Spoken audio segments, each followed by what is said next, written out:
Come on in, come on in.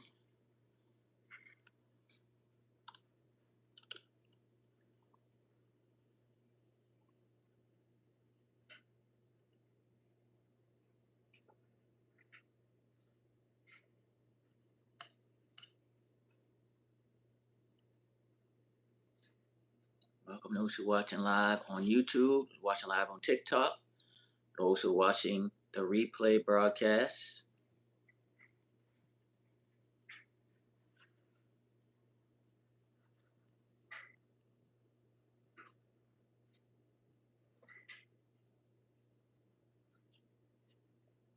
Come on in. We're about to get started.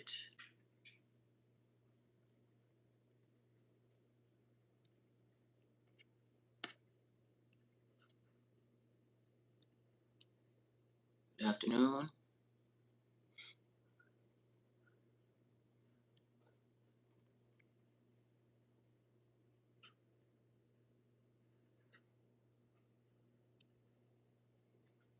Hello, hello, hello.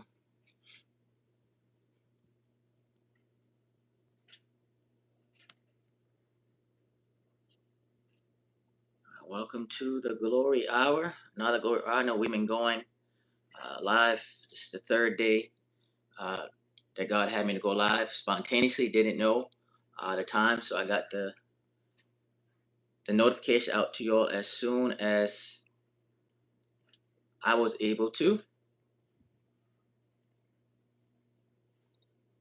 So I'm glad you all were able to get on at such a short notice.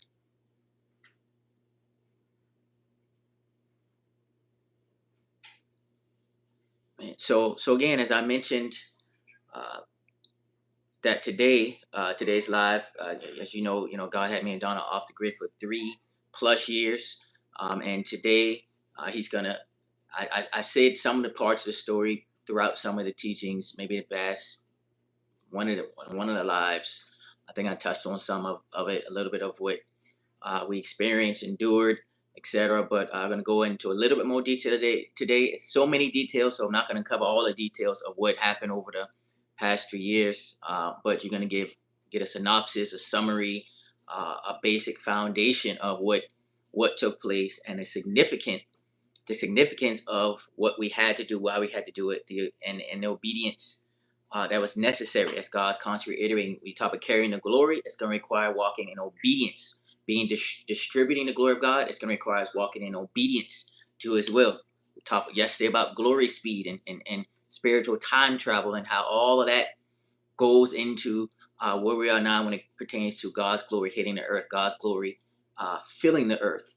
And so that's what He's prepping us, priming us has been preparing us for years.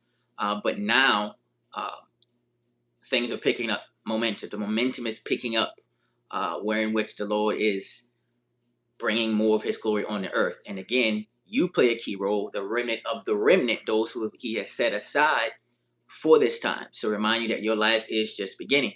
And so today, as I take you through some of what Don and I experienced over the last 3+ years, it's going to be, it's also going to be lessons in it. There's going to be teaching in it. It's all going to be interwoven in it because there's going to be some mysteries revealed in it because He's teaching the body of Christ, again, how to carry His glory, how to distribute His glory, how to move strategically, strategic movements while we're on earth. We can't just move how we want to move on earth. It's strategic movements.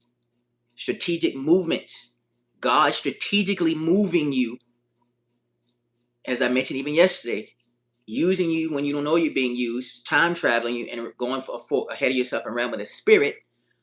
All these different things, these different concepts that He's teaching, that he's rolling out, it's all for His coming glory. So I'll start off with part of the assignment that God gave Don and I during the past 3 years when he took us out of the public eye of public ministry and had us in private carrying out assignments behind the scenes. Part of that assignment, one of it was to prepare the way for his coming glory that's going to hit the earth. Think about John the Baptist. What did he do? He prepared the way for Jesus' coming. Our assignment, part of our assignment, was to prepare the way for God's coming glory that is going to hit the earth in unprecedented ways. Because please understand, the earth can't handle all of God's glory at one time. It can't handle all at one time. Okay, so we're gonna go to a scripture here in a minute, but the earth can't handle all of God's glory at one time. It would sink, it would crumble, it would crash. The weightiness, the heaviness of his glory, we can't handle all of God's glory. So we need God to increase our capacity to handle more of his glory, to be fitted. Remember David, when he was fighting Goliath, Saul tried to put his armor on him, but he was like, I hadn't been tried and fitted. It's too heavy for me. That's practical. So around the spirit, the glory, we have to be fitted for the glory of God, fitted to carry more of God's glory. So part of our assignment, when God had me and Donna on, was to prepare the way for God's coming glory in this dispensation of time. The glory movement, the new church age, as he calls it, this glory era, when his glory is going to hit the earth in unprecedented ways. So, unbeknownst to us, going into it, we didn't know that. Going into it, we didn't know it was going to be 3 years. Going into it, was like, okay, 3 months. We had just moved out of our home where we were living. So we're thinking, okay, we're about to move into a new house. We're thinking that's going to be the next logical step. Well, God moved us out. We're transitioning. All right, we're about to go into a new house. We about to, okay, great, wonderful. Okay, we're moving. 3 months sabbatical. 3 months turned into 3 years. 3 months turned into major assignments we had to carry out without him even giving us a lot of information. It was just obey. Go here, go there, do this, do that. And I'll get into some specific details. But I'm just putting in perspective that was part of the assignment. So let's go to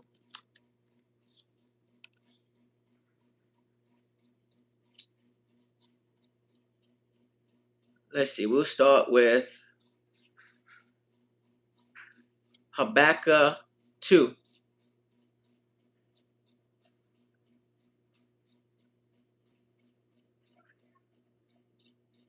Actually, let's go with Numbers 14 first. Numbers 14. And again, the story is going to be interwoven into this. Our story is going to be interwoven into this. And so I'm starting you showing that. What did he do? He said, okay. And I'm telling you some things he told us after the fact. We didn't know all this while we were in it. Okay? So 3 years off the grid. So Numbers 14 and 21. But as surely as I live and as surely as the earth is filled with the Lord's glory. The earth is filled with the Lord's glory. Verse 22, not one of these people will ever enter the land. They have all seen my glorious presence and the miraculous signs I performed both in Egypt and in the wilderness. But again and again, they have tested me by refusing to listen to my voice. So we see here, he said, as surely as I live, and as surely as the earth is filled with the Lord's glory, not one of these people will enter that land. Why?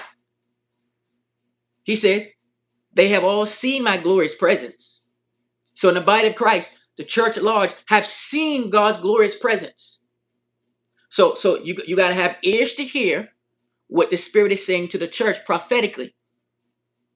So we didn't know that God was using us as trailblazers, pioneers for what's coming on the earth and how he's restructuring his church, how he's restructuring things in the body of Christ, how he's dismantling things in the body of Christ. There's still going to be some doing church as usual, going through the same motions, but God is changing things. He's shaking things up. Because what happened? Judgment begins where? At the house of God. We touched on some of that yesterday on the live stream. But here, they have all seen my glorious presence and the miraculous signs I performed both in Egypt and in the wilderness. But again and again they have tested me by refusing to listen to my voice. That was the disobedience of the children of Israel. Now, as I told you, one thing Don and I learned about his glory was that his glory first comes with his judgment.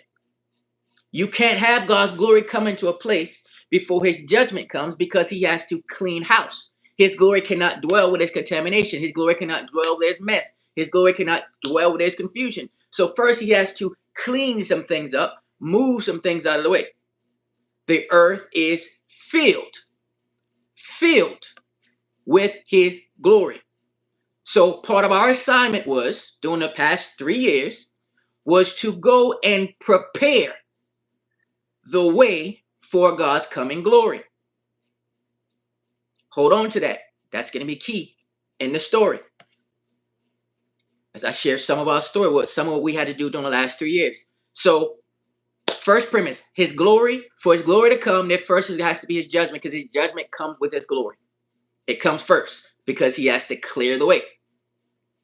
Right? And so, we go back to the story. So now we are moving out. This was 2023, March 2023. We moved out of our home. So then we were in hotels. Now we're like waiting for the next move, thinking, okay, God's going to work it out. We're about to get a new place.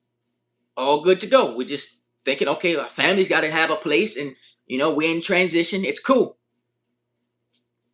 So, made the announcement about the sabbatical. See you in 3 months.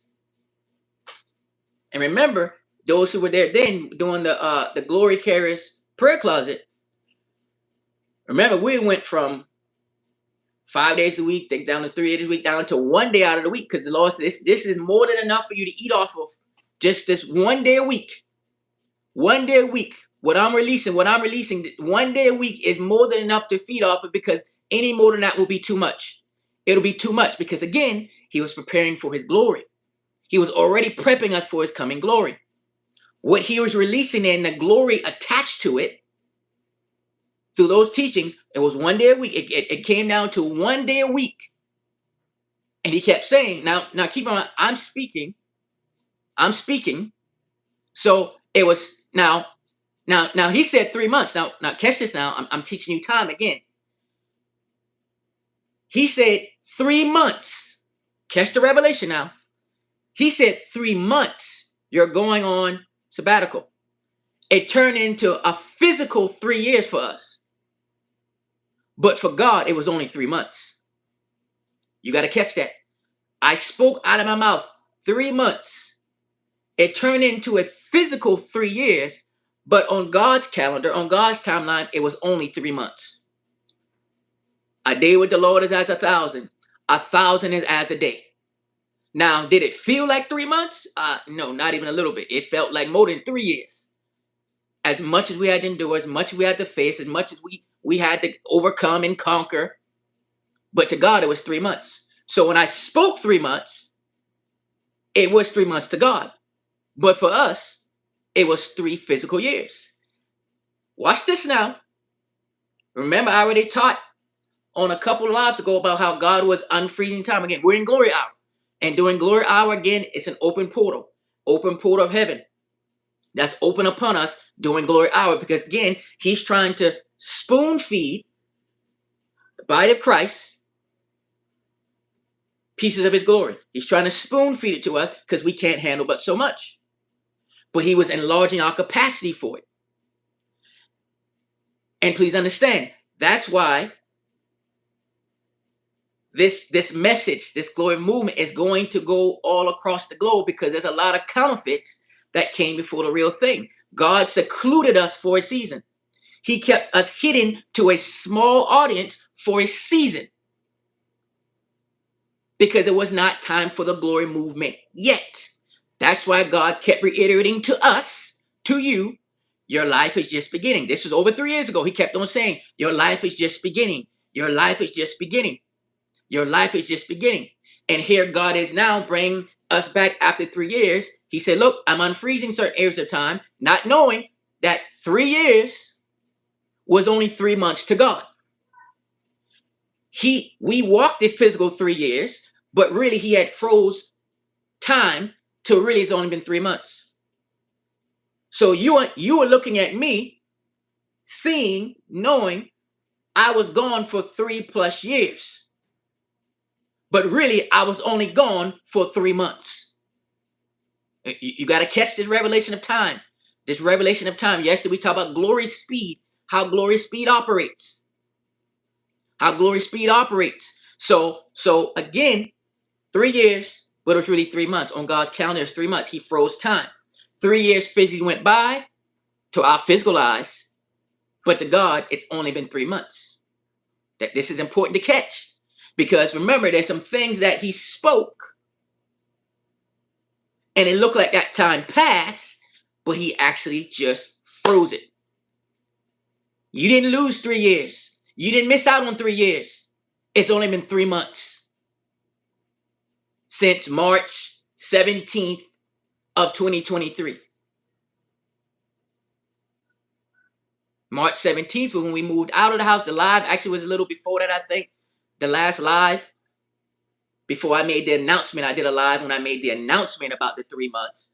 But the last live teaching was in March, somewhere around that time frame, near the 17th. I know we moved on the 17th. The live was maybe a little couple days or so before that.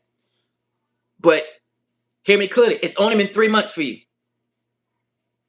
It's only been 3 months. You 3 years older physically, right? And again, showing you what God just told us the other day. He told me, Donna, he said, look, I'm 44. 44. I keep forgetting. I just turned in May. I turned 44, right? 44. 43, 44, 44. And so he said, but you're just in your early 20s. He said, but y'all are both in your early 20s right now. Because what I've done with time, what I'm doing with time, how I'm operating within time. So we're really in our early 20s. Freezing time, freezing aspects of time. So I'm showing you this principle. So again, so going back to the story. So now we moved out. So we're in hotels. And so we're waiting. Okay, Lord, when we moving, what's going on? When we going to move into this house? How we going to move? What you were doing? What's the resources? How we going to make this next move? What you doing? And then he said, oh, okay, well, I moved you out. And remember, we were in Atlanta, Georgia at the time. He said, now I'm going to move y'all to Florida. Said Florida is going to be your new home. Okay, so now you're going to have a home in Georgia and a home in Florida. Now, I'm thinking physical home. I'm thinking house. I'm thinking, okay, what's in the case? So he said, you're moving to Florida. Okay, that's cool. And what happened, after he said you're moving to Florida, he gave us a date. It was in June. So, okay, so June. And so he said, okay, now you're going to need a new car. Cool, because in 2022, we're in 2023, and this time in 2022, in obedience to God, we gave someone our vehicle. While we were still living in our home, we gave someone our vehicle, and I told y'all the story that we was Uber Eats and Uber eating and shipped and Instacart and groceries and all that stuff like that. Walking here, etc. Because in obedience to God, one time I was in quiet time, prayer, and he said, give the car away to this person. So I'm thinking, okay, cool. We giving the car away. We better get another car. Next year comes by. It wasn't until a year later. He says, okay, now it's time to get a new car. We had just, I think we had like we had rented a car for a couple of days, whatever it was, but we rented a car for whatever moves we had to do. And God said, okay, now go look for this car. Okay, SUV. Okay, so he said, okay. So we're looking, okay. So we landed on it was a brand new 2023 Kia Telluride at that time. I remember it was like $60,000. And they're like, okay, so Lord, how you gonna work this out? The credit wasn't where it needed to be. It was okay at the time. It was okay at that time. It wasn't horrible. It was okay at that time. And he said, okay, now we got the car. We got approved for the car. But they never asked for proof of income. Never asked. Never asked for any type of evidence of the income. And the credit score wasn't something that would make you be like, oh, we don't care about your income because you got the credit. It wasn't nothing like that. They never asked for it. Never asked for it. So here we got this new car. Okay, Lord, all right, cool. Got a new car. I liked it. Okay, because I was never a Kia person. Never seen it, but we looked, okay, this was nice inside. Okay, cool. Okay, it's a new car for now. All right. Cool. We got it. We needed an extra seat. Cool. We got it. So we thinking, all right. Well, now we moving. Now we about to get into a house or something. No, he said, okay, you're moving to Florida. Okay, cool. So now I'll backtrack because this is another significant part of the story. Before we moved out of our home in Atlanta, we had unpacked everything up. The room was cleared pretty much. And our 2-year-old at the time, I think Donna had her wedding ring off. And so she threw it across the room. Threw it across. Donna saw it when she threw it, saw it. Now, there's no boxes in the room. There's nothing to where you can't find this ring. The ring could not be found. I mean, we looked up and down like, how can this ring disappear? Like, there's no way. She saw her throw the ring. It's not like this ain't they could have fell in. There was nothing in the room except for where we were sleeping on. And at that point in time, the bed was untaken down. So I don't remember we was on a mattress or what we was on, but everything was packed up. So there's no reason why we could not find that ring. She saw what she threw it at. Ring disappeared. I'm talking, we looked up and down, up and down. Someone cleaned the carpet, had them. Did you find the ring? Like, everybody, did you find the ring? Nowhere. I mean, that thing disappeared. I'm telling you, it literally vanished. Literally was nowhere to be found. So like, oh man, so the ring gone. Okay, so I could go get a new ring at that point in time. Like, all right. Remember, if you follow our story, remember we had fell behind. And our rent at that time, I think it was got up to like, what it was like, maybe like at that point in time might have been $4,000 a month, and got behind. And then God reminded us of an investment that we had, and that got us to catch up with everything, and pay the rent, and then have enough, when we got out. I'm thinking, okay, this can be towards something else, not knowing he was still gonna have us in the hotels, right? So I think that, what was it? I can't remember how much it was, but anyways, it was enough to make a difference, to get us caught up. And there was a lot of month that we had to catch up on with that. And so we had a little bit, because then after that, then we also got the security deposit back, etc. So I think it was like $20K, like $20,000, and that was enough for us to catch up on the rent. So you talk about $4,000, you add some months on that, and whatever late fees add into that. And then we got the security deposit back, and that helped us. So now we're in hotel, so we're thinking, okay, we're about to move in somewhere, right? So time goes on. So I just told you the story about the ring because that's significant. So Donna now lost her wedding ring, nowhere to be found. It's done. Okay, nothing we can do. Can't find it.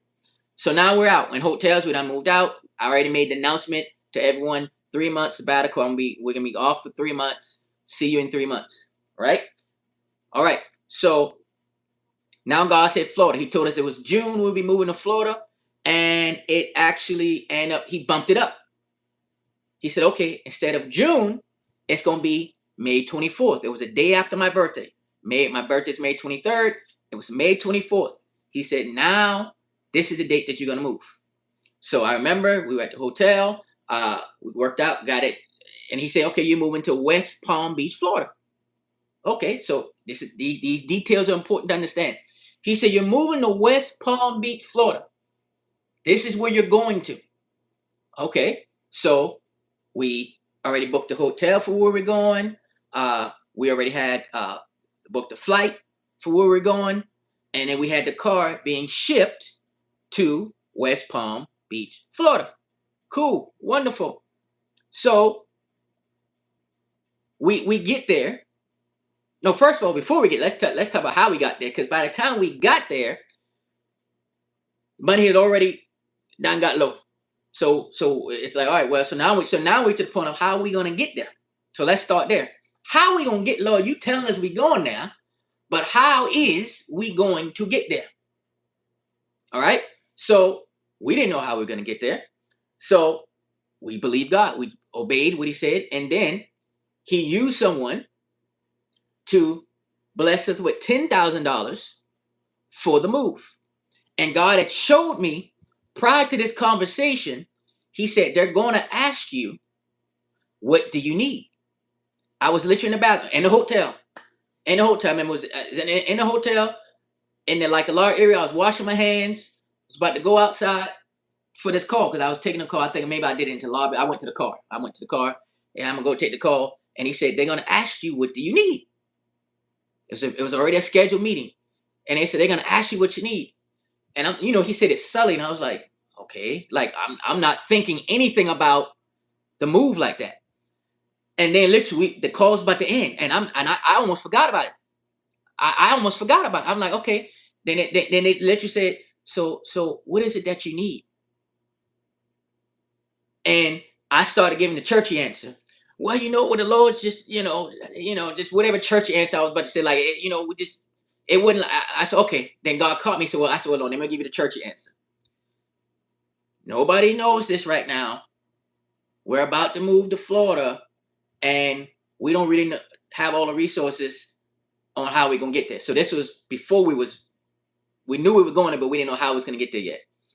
And they worked it out and sent us $10,000 to help with all the training. And that was enough to get us to do what we need to do to get we do and have a little to do what we need to do. So we think we're good now. All right, we got it. Thank you, Lord. You made the way. We are going to West Palm Beach, Florida. It is on and popping now. Got the car shipped. Got the flights. We good. Now we going. We good. We got some things in order. Got some things taken care of. Now we got a new car payment. Now I think the car payment was like $1,000 a month. So we got that. So okay, we're moving now. So we about to go. We about to get a house. We about to move to West Palm Beach, Florida. Oh, it sounds good. We looked it up. Okay. Teach you strategic movement. So we get there. Now, keep in mind, we were able to tell some people that we were moving to Florida, but we could not tell them where. God did not give us clearance to say where, because again, strategic movement in the realm of the spirit. We're on earth. Yes, God protects, but we have to move according to His ways, how He wants us to move, because we still have to operate on earth. You still got principalities that's trying to block things, they're trying to stop things, they're trying to mess with the airways, they're trying to mess with your movement. So you got to be careful what you say, how you say it, who you say it to, because you can say it to somebody that you trust. But if God say not to release it, you don't know what spirit is carrying that information to then try to cause other unnecessary issues. Or enough stuff we're gonna run into, right? So He said you can't tell nobody where you're moving to in Florida. So here we are. We are on the way in the flight. We landed in West Palm Beach. Got a Uber, picked us up, drove us to the hotel. Get to the hotel. All right, we're going to the little lounge at the hotel because at this point in time, we had many years ago, we had spent so much time and well, not even years, but right then we had spent so much time in the hotel already. We already had a decent status at Marriott Hotel, so that status allowed us to go into their VIP lounge. So we got little snacks, and you can get your breakfast and your dinner, and snacks and drinks, whatever you want in there in the VIP lounges for Marriott certain status members. So we're thinking, okay, we chill, we good. Car got called. The car's there. Car's outside. God's like, y'all ain't staying here. we got done paid for this now. Nah, we done paid for this thing now. No, you're not staying here. We're not staying here, but we done booked the hotel. We mean we not. Now this wasn't strange to us because even during the time we were still in Georgia in the hotels, we could not stay at any hotel longer than 3 days. He would not allow us to stay anywhere longer than 3 days. He said, you got to stay on the move. You got to stay on the move. You got to constantly be in move. It was about being constant movement, strategic movements. You can't stay in one place too long. So you go to hotel, the hotel, the hotel, the hotel, the hotel, the hotel, all throughout Atlanta. Hotel, hotel, hotel, hotel. And God started off saying, okay, this is going to be like a mini vacation. This is going to be an at-home vacation. So when we were in Georgia, we went, different places. So he says this is an in-house vacation. Mini vacation, in-state vacation, in-city vacation. Cool. So we thinking, cool, right? So now we're in West Palm. God said, nope, you're not staying here. Y'all not staying here. You're going to go where I'm going to show you. So got to go talk to the front desk. All right, so I think we had it booked for maybe 3 nights or something like that. I don't know how many nights it was. I think it was 3. So clearly we had already checked in for that day, so we paid for the first day. So the other 2 days, they were like, okay, we'll release that. That's fine. But God said, no, you need to stay checked in for this day. You need to stay on the books for this day because strategic movement. Because what it would look like in the realm of the spirit was that you're still there. You're still at that hotel in West Palm Beach. You're still there. But I'm moving you at the same time. So on the books, it looks like we're checked in there. I'm telling you, I'll help you understand things around with the spirit. It looked like we were there, but we weren't there. Now, this lesson was something that was going to be very, very significant for the rest of our journey. It looked like we were in West Palm. God said, oh, by the way, now I'm going to take you over to Palm Beach. Now, there's West Palm Beach, and then there's Palm Beach. We didn't know that but Palm Beach. Google that thing. I think Palm Beach has the most billionaires in the world or most billionaires in Florida or something like that. But Palm Beach. So we went to Palm Beach. Palm Beach, and we stayed, I still remember, like this pink hotel, like the Colony or something like that. I think it was called the Colony. It was like pink. It was a boutique hotel. I never stayed in a boutique hotel. I didn't particularly like it. I'm scared, I left. I don't like it. I didn't like this particular hotel because, they kind of redid it, but it kind of had this feeling. I was like, I don't like this. This not that. I didn't like it. But I remember the price. I don't forget the price. I think it was like $500. Well, Lord, we're good stewards here. We're not about to drop no 500 on no hotel for no one night. We ain't got it like that. No, no. How many know you can't tell God no? You can't tell God no. You can't tell him no. Because there's a lesson he was showing. He said, no. I need you to sleep in this area. Because I'm depositing something in you now. I thought it was for them. There's some wealth here. As you set up a holy altar here, there's some wealth in this region that I'm doing a spiritual transfer. I'm doing a spiritual transfer, but you got to stay here. Set up a holy altar here. This is going to be very important as we move forward. We had to set up an altar. Right there, he said, all this wealth of the wicked laid up for the just. He said, there's a spiritual transfer that I'm going to give into you, but you got to stay here. Don't look at the numbers. I'm looking at the numbers. God, come on now. Hey, so for what? For one night. I was not used to this. Not me. I'm not used to this. We was not on a baller budget. And if I was on a baller budget, that particular hotel, I did not like it. Donna didn't like. She thought it was okay. The boutique. I didn't like the boutique. But the cost. I definitely didn't like the cost. But we did it out of obedience. We got to stay in this one. Then pay this amount. Because again, are you able to trust God with his resources? It wasn't your money. It was God's money. God, okay, so I'm gonna be obedient. They were very nice. They're very, nice. All the stuff was great, wonderful. Yeah, great. But I'm sitting there like, heart racing. Lord Jesus, I don't know. Okay, Now this is count. This, you know how many? Okay, all right. So I obeyed. We obeyed. We obeyed. Donna didn't have a problem with obeying because she like, hey, God said it, we do it. Me, I was looking at the numbers. I'm a numbers guy. I'm looking at the numbers. So I had to kick my eye off the numbers and look at God. So I obeyed. We obeyed. So we got that. So that was the first night. Palm Beach. Y'all look it up. Palm Beach, Florida. It's some money there. So we went. We left there. He said, now I'm taking you on a journey. So you're going to 7 cities in 7 days. So Palm Beach was one of them.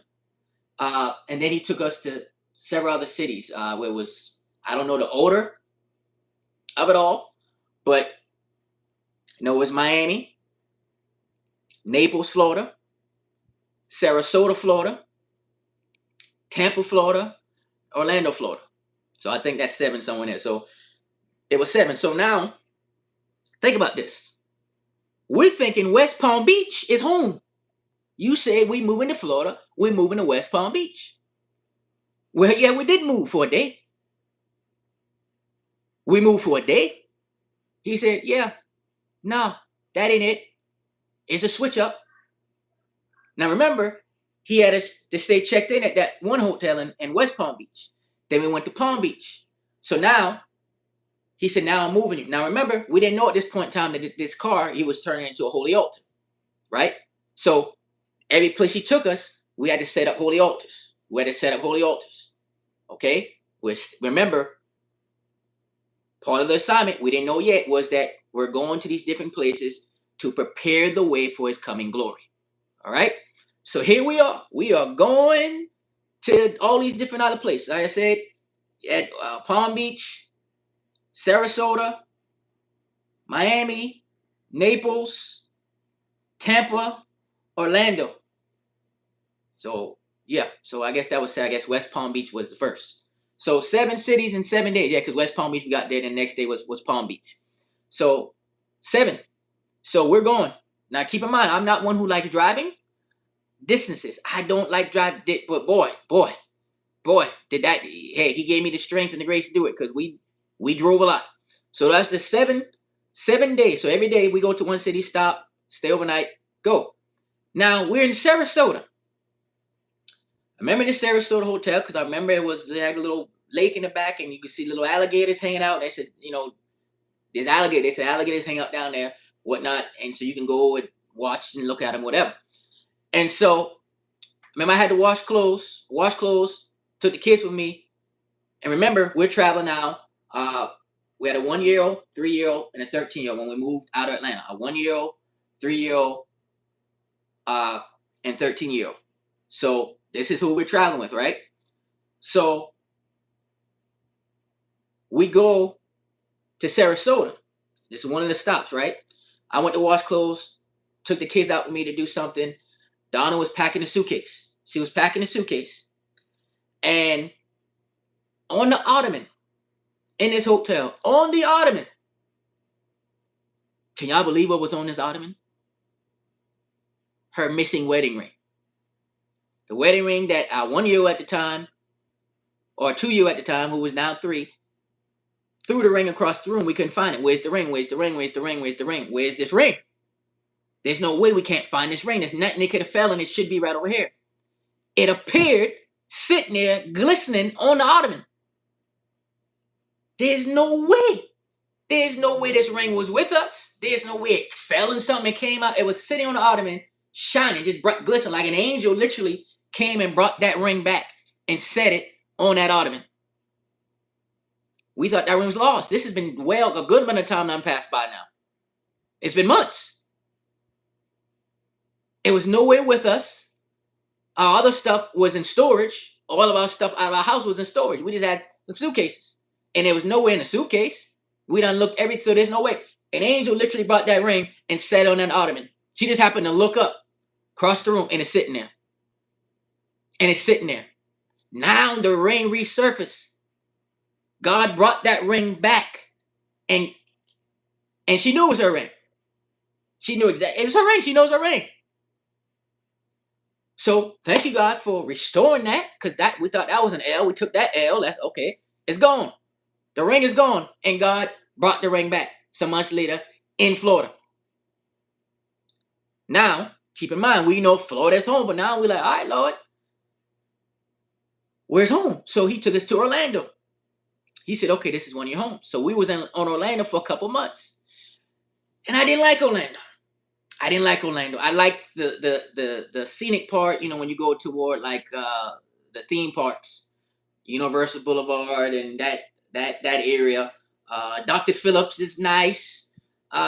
We went to a park over in Dr. Phillips all the time. That's like it wasn't that many parks. So we went to Dr. Phillips, that park, so much time there, so much revelation there, so much things we had to do there. So much going to glory court. Going to the courts of heaven there. All these things, so much. But I just wasn't feeling Orlando. I wasn't feeling it, right? It just wasn't it's just only that part. That's the only area that I really like. We drove all over Orlando, all over. It just wasn't my taste. I didn't care for it. But we still here, but we like, Lord, is this home? He's not saying this is home. He said, no, this is second home, but this ain't home. So I'm like, man, where's home? And he finally told us. One of the 7 places that we stopped on at the very beginning. Now, keep in mind, we was in Orlando for a couple of months now. Couple of months. And he says, home is going to be Miami. Okay. Now, this was a bit of a shock at first, because when he had us to go to Miami, I was like, Miami, I don't want no parts of Miami. All I thought about Miami was South Beach. You hear people talk about South Beach in Miami and that glitz and glam and that stuff. I don't want no parts of Miami. I don't want to be around all that. I don't want Miami. No. Because I thought Miami was just that. Now, when we visited Miami on that 7-day tour, we remember we went to this one park and this one guy was walking. He started talking to us, and he was went to school where Donna was originally from, in Oklahoma or something like that. But he's from there. He's like, oh, the locals don't go to South Beach. It's they just hike up the prices and it's really for the tourists. Locals don't go to South Beach like that. I said, oh, okay, so South Beach is just one part of Miami. That's just one aspect of Miami. That's not Miami.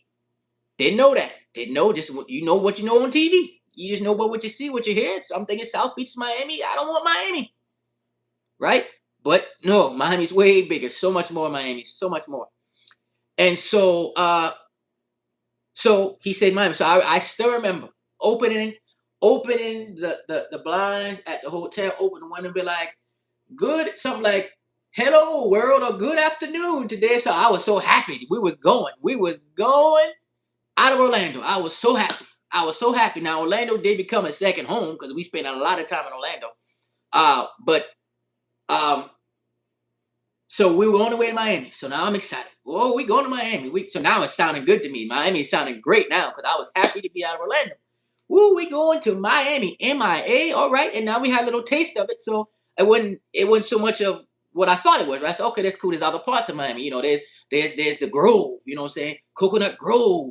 You know what I'm saying? That's certain area, certain people like the Grove, and then you got the college area, and then you got further down you got Pinecrest. We spent a lot of time in Pinecrest. We like Pinecrest, but then you got Coral Gables. That's the college area where the University of Miami is. So you got Coconut Grove.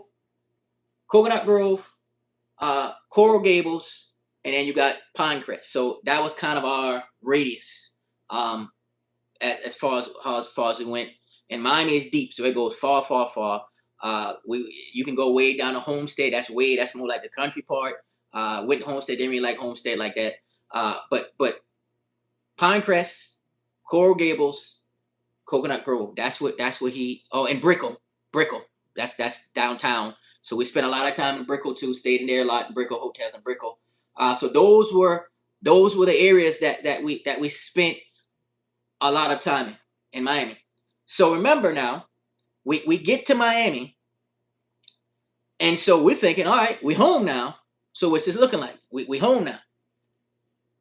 And remember, we couldn't tell anyone where we were, except we were in Florida. So finally, 2 months later, he gave us clearance to tell family and a few others that we were in Miami, Florida. So finally we got the clearance. So think about all the movements that we had to do, thinking we was going to be in West Palm. Then he went to Palm Beach and Sarasota and Naples and all these other places. We were all these places. I was like, oh, maybe. Because at one point in time, I was doing like, oh, maybe it'll be Naples. I got a friend who lives in Naples. They said Naples is the Hollywood of Florida. We went to Naples. I liked certain parts of it, but it didn't really, I liked it, but it didn't quite fit. But it's still wherever he said, but he ain't said Miami. So I was happy for Miami. He said, okay, Miami's home now. We're good. This is home. So let's get this party started, Lord. Let's get settled. What we doing? All right. So now we're in Miami. Hotel. Days go by. Weeks go by. Now the money is getting a little lower now. The money is getting a little lower now. All right, Lord, how we gonna you gonna replenish this? What's going on? Now keep in mind, we still couldn't tell much where we were, much where we going on until we was able to say we were in Miami. We couldn't get no job, couldn't do nothing, bring income. We had to continue to trust him because he's like, no, this was our job. This was our job. This was our assignment. Love Miami. Love Miami. This is our assignment. Right? We're fine. We're good. So, time goes by, and the Lord says, okay, he had already put Tennessee on our map. He said, okay, Tennessee is an area that I have some assignments for you, some things you're going to do in Tennessee, but you're going to go there, but you're not going there physically yet. You're going to time travel. I'm going to send you there in a realm of the spirit. Now, by now, we know this car is a holy altar. We established this altar, it's holy altar protecting, all this stuff. So we know that it's holy altar. So God says, so what I want y'all to do, because y'all want to speed up time, and you about to handle some assignments in Tennessee, but to handle these assignments, I need you to sleep on the altar. Now, we were used to sleeping on the altar when we was in Atlanta in our house. We had set up an altar, holy altar, we would lay on, sleep on, pray on. We spent, I can't tell you how long, we literally was a season where we lived on the altar. We would sleep, that was our bed, not sleeping in our physical bed. We set up a pallet in our closet, kids, everything. That was our altar. And we slept on it for a long time because it brought a lot of protection because of what we were under major attacks. Donald was under a lot of physical attacks. He had us on the altar. He let us know the power and the significance and how much protection we got from being on that holy altar. So, and we called it altar shut-ins. We have some others teaching about doing altar shut-ins, and because we lived on the altar, right? And so now this new car that he blessed us with no proof of income, was now a holy altar, which was now the vehicle that he was using us to carry out these assignments, right? So he says, hey, you're going to speed up time, but I want y'all to sleep in the car to speed up time. Say, who? You realize we got a 1-year-old. You realize we got a 3-year-old, toddlers. And you realize we got a 13-year-old. And you want us to do what? No, sir, this can't be right. This can't be. So, you toil and you wrestling. You toil and you wrestling. It's God. We know it's him. So, okay. So, I'm like, all right. All right. We can try this. Let's try this, Lord. Let's do this. So, we did it. One night. 2 nights. So, I'm thinking, okay, after 3. No, he said 7. A whole week? A whole week. Now, understand. And sleeping in his car. We were not checked in at the hotel. We was in the hotel parking lot. We was in a hotel parking lot. But we did not sleep in the hotel. So now we in this for 7 days. We made it, Lord Jesus. So think about it. So when you wake up now again, you got toddlers. You wake it up now. They got to eat. Got a 13-year-old. Got to eat. Then you got to brush your teeth, wash. How we doing this now? How we doing this? How we doing this? So we will go into the hotel bathroom, brush your teeth, do whatever you need to do. That's what we did for 7 days. Now, this particular hotel was also connected to a mall. So sometimes we go to the mall bathroom. They had like a family bathroom, and we handle business there in this family bathroom. And we done had it down to a science. They opened it was right by the food court. The food court actually opens up before the mall opens up because the workers and stuff coming in and out. So we knew, okay, we can go in here, get changed, cleaned up, whatever case may be. 7 days. Okay. Now, the money's already getting low now, Lord. So what? Okay. So we in the hotels. Then it turned into from God originally telling us to sleep on the altar, sleep in the car with our kids. So don't tell me what God won't tell you to do, what God won't instruction, etc., etc. So because he said this was a speed up time, this was to carry out an assignment in Tennessee, spiritual time travel. I taught on some of this yesterday.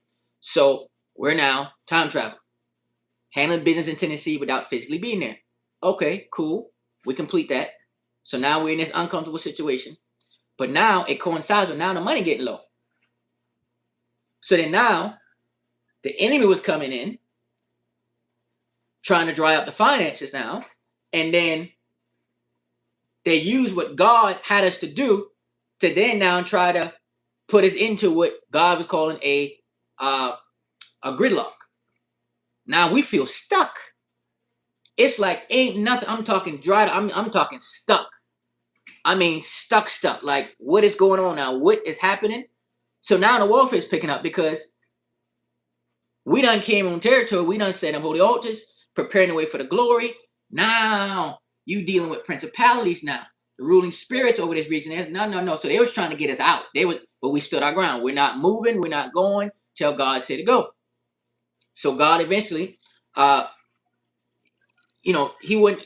We could only reach out to people when he gave us clearance to reach out.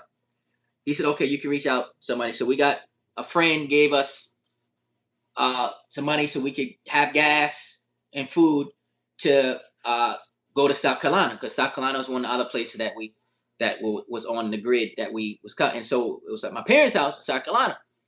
And I still remember being in, this is Miami heat, sleeping with the windows cracked but it's hot and humid. I'm talking Miami heat is another level of heat. Miami humidity is another level of humidity. Miami heat is hot. It's hot. So you sitting the window down because now you can't really keep the car running like that because now you got to preserve the gas. You got to preserve the gas now because we got to go here and there, so we got to preserve the gas. So here we are, and we sit. And now keep in mind,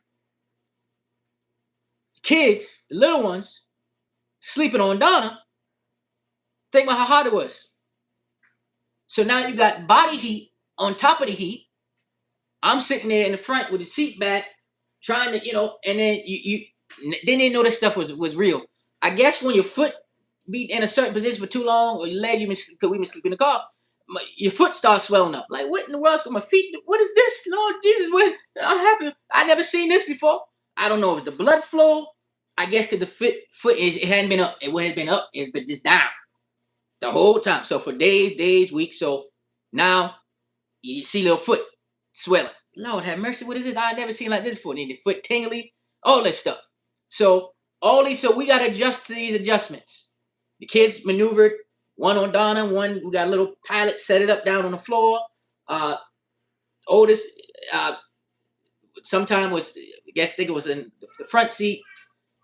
Mix it up. We just had to mix it up so many different ways. Move, putting the car seats all the way in the trunk to create space for everybody. Because remember, you got the suitcase and stuff there too, so the space is limited, right? So we all sleeping in the car. Now it went from what God had us to do to now the enemy trying to keep us in the car. Now they trying to come and mess with the finances. So we got to stand our ground. We got to stand our ground. So we're in a gridlock. So like I said, so a friend gave some money, asked them, and then we were able to go. And so South Carolina for a little while, and keep in mind, family still don't know what's going on. They don't know what's going on. And so was there for a little while, right? So then now, God said, all right, back out. So now We go back out, and a lot of time was at a moment's notice. It'll be like, oh, we got to leave today. Oh, we're leaving tomorrow. Oh, y'all leaving? When? What? We got to go. When God said go, you got to go.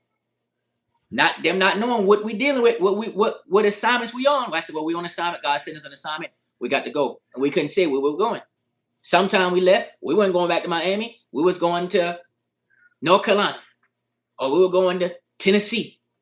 So he was sending us all throughout the Southeast, right? So we had Georgia, Florida, South Carolina, North Carolina, Tennessee.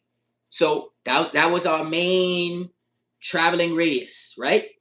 And so going back to the traveling, and so now you have a little bit of money. Okay, so we back in the hotel. Back in the hotel, okay. Hotel. So now it's this back and forth between hotel and car. Hotel and car. Hotel and car. And like I said, we were to get some financial help for like hotels. You know what I'm saying? My mama helped out a lot with the hotel.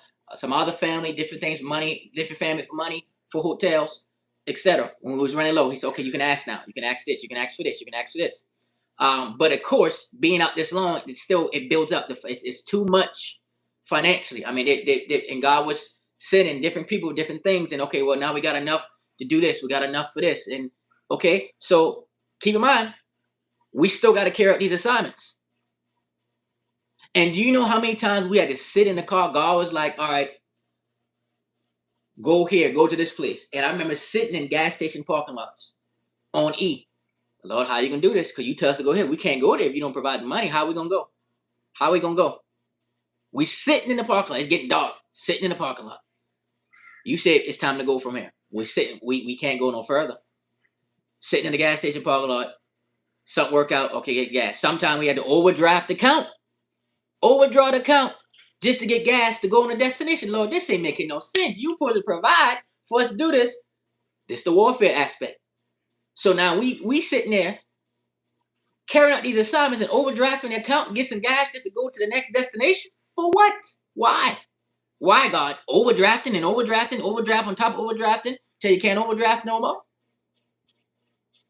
To the point, one time in one hotel, God said, go swipe. I remember Donna.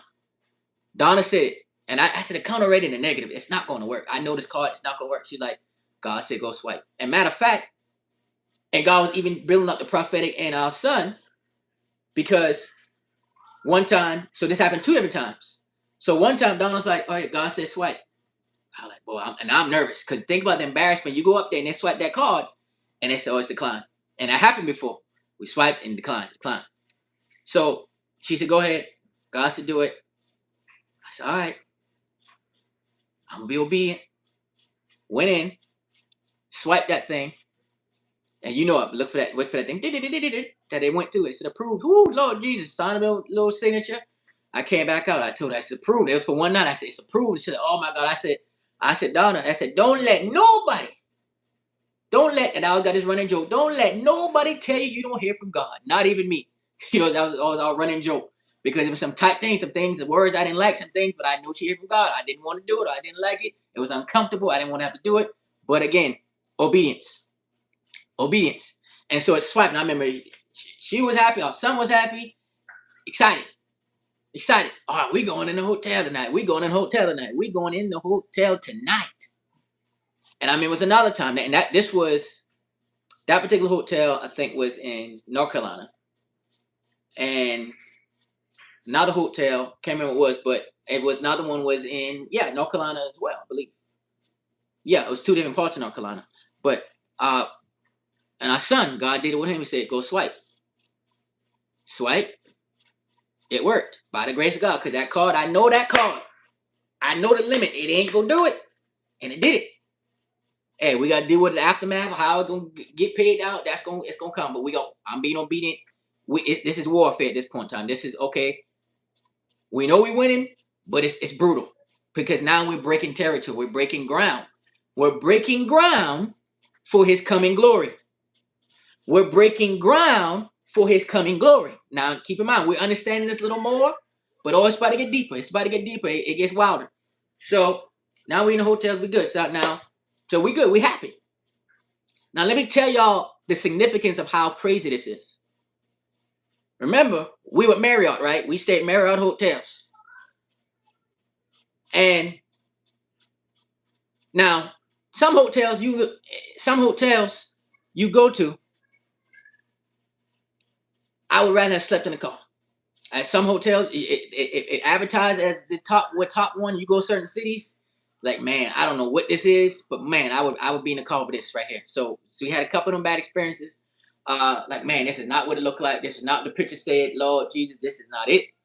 But anyways, so we go into the hotel. Now, by this point in time, we're already titanium elite. So Marriott has certain tiers. Once you get to, I think, like, it's like silver, gold. Once you get to platinum, you can get access to the VIP lounge. So we were already past platinum. We was past platinum in Georgia before we left Georgia, because you got to stay so many nights, etc. So then now we was already at titanium elite. So we was at titanium elite for a while, and so titanium elite, that's the next. There's only one level higher than that. So we was at titanium elite for a while. So what this gets you is, yes, we already got access to the lounge, the VIP lounge. So sometimes that was how we ate. Sometimes that was our only meal.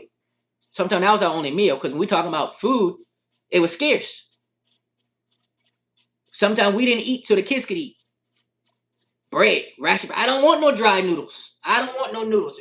Donna, you better eat. I'm not eating no noodles. I don't want no noodles. I'm not eating no ramen, no maruchan, or Nissan, whatever. I don't want none of them.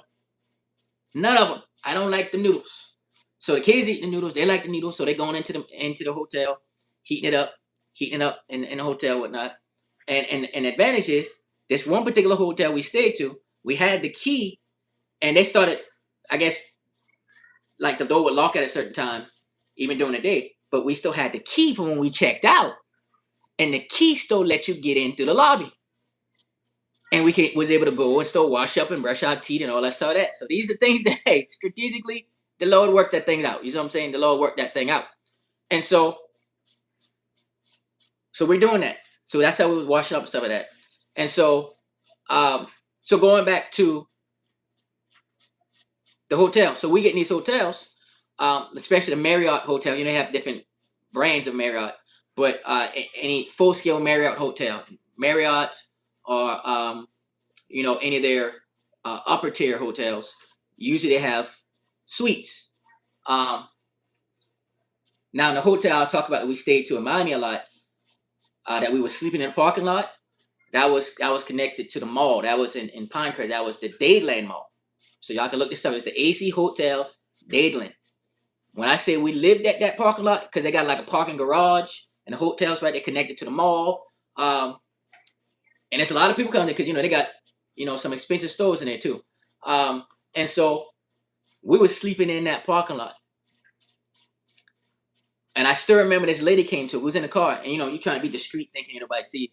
There's this one lady. She was opening up the Gucci store. She was like helping them get started, and she was like an overseer of it. It's like she was over the whole thing, helping the Gucci store get started and helping them get set up.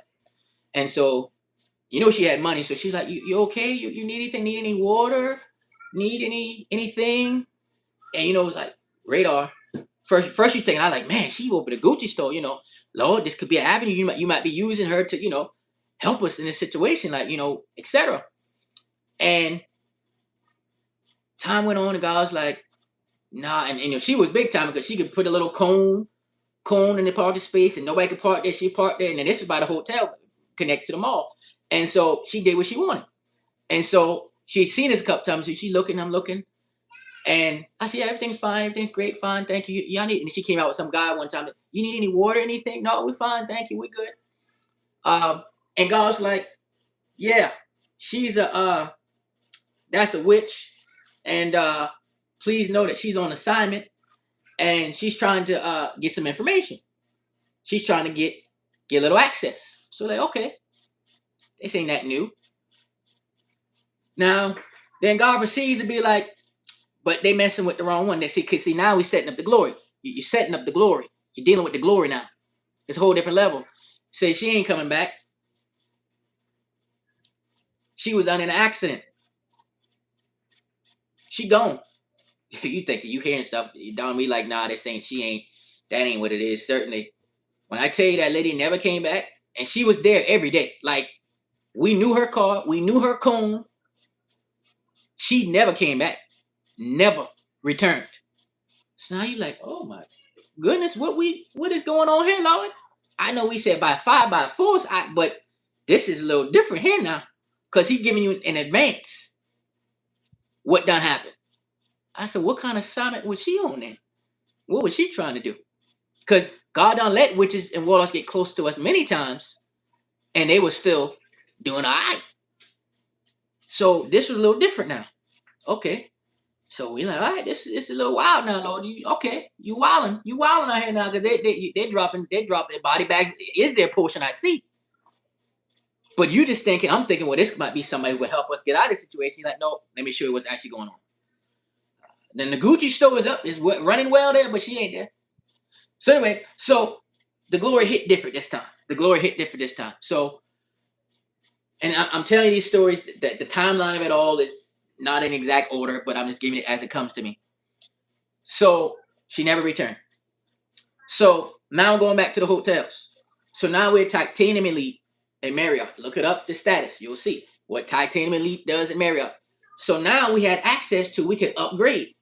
So we can get a regular room, but now you can upgrade to a suite.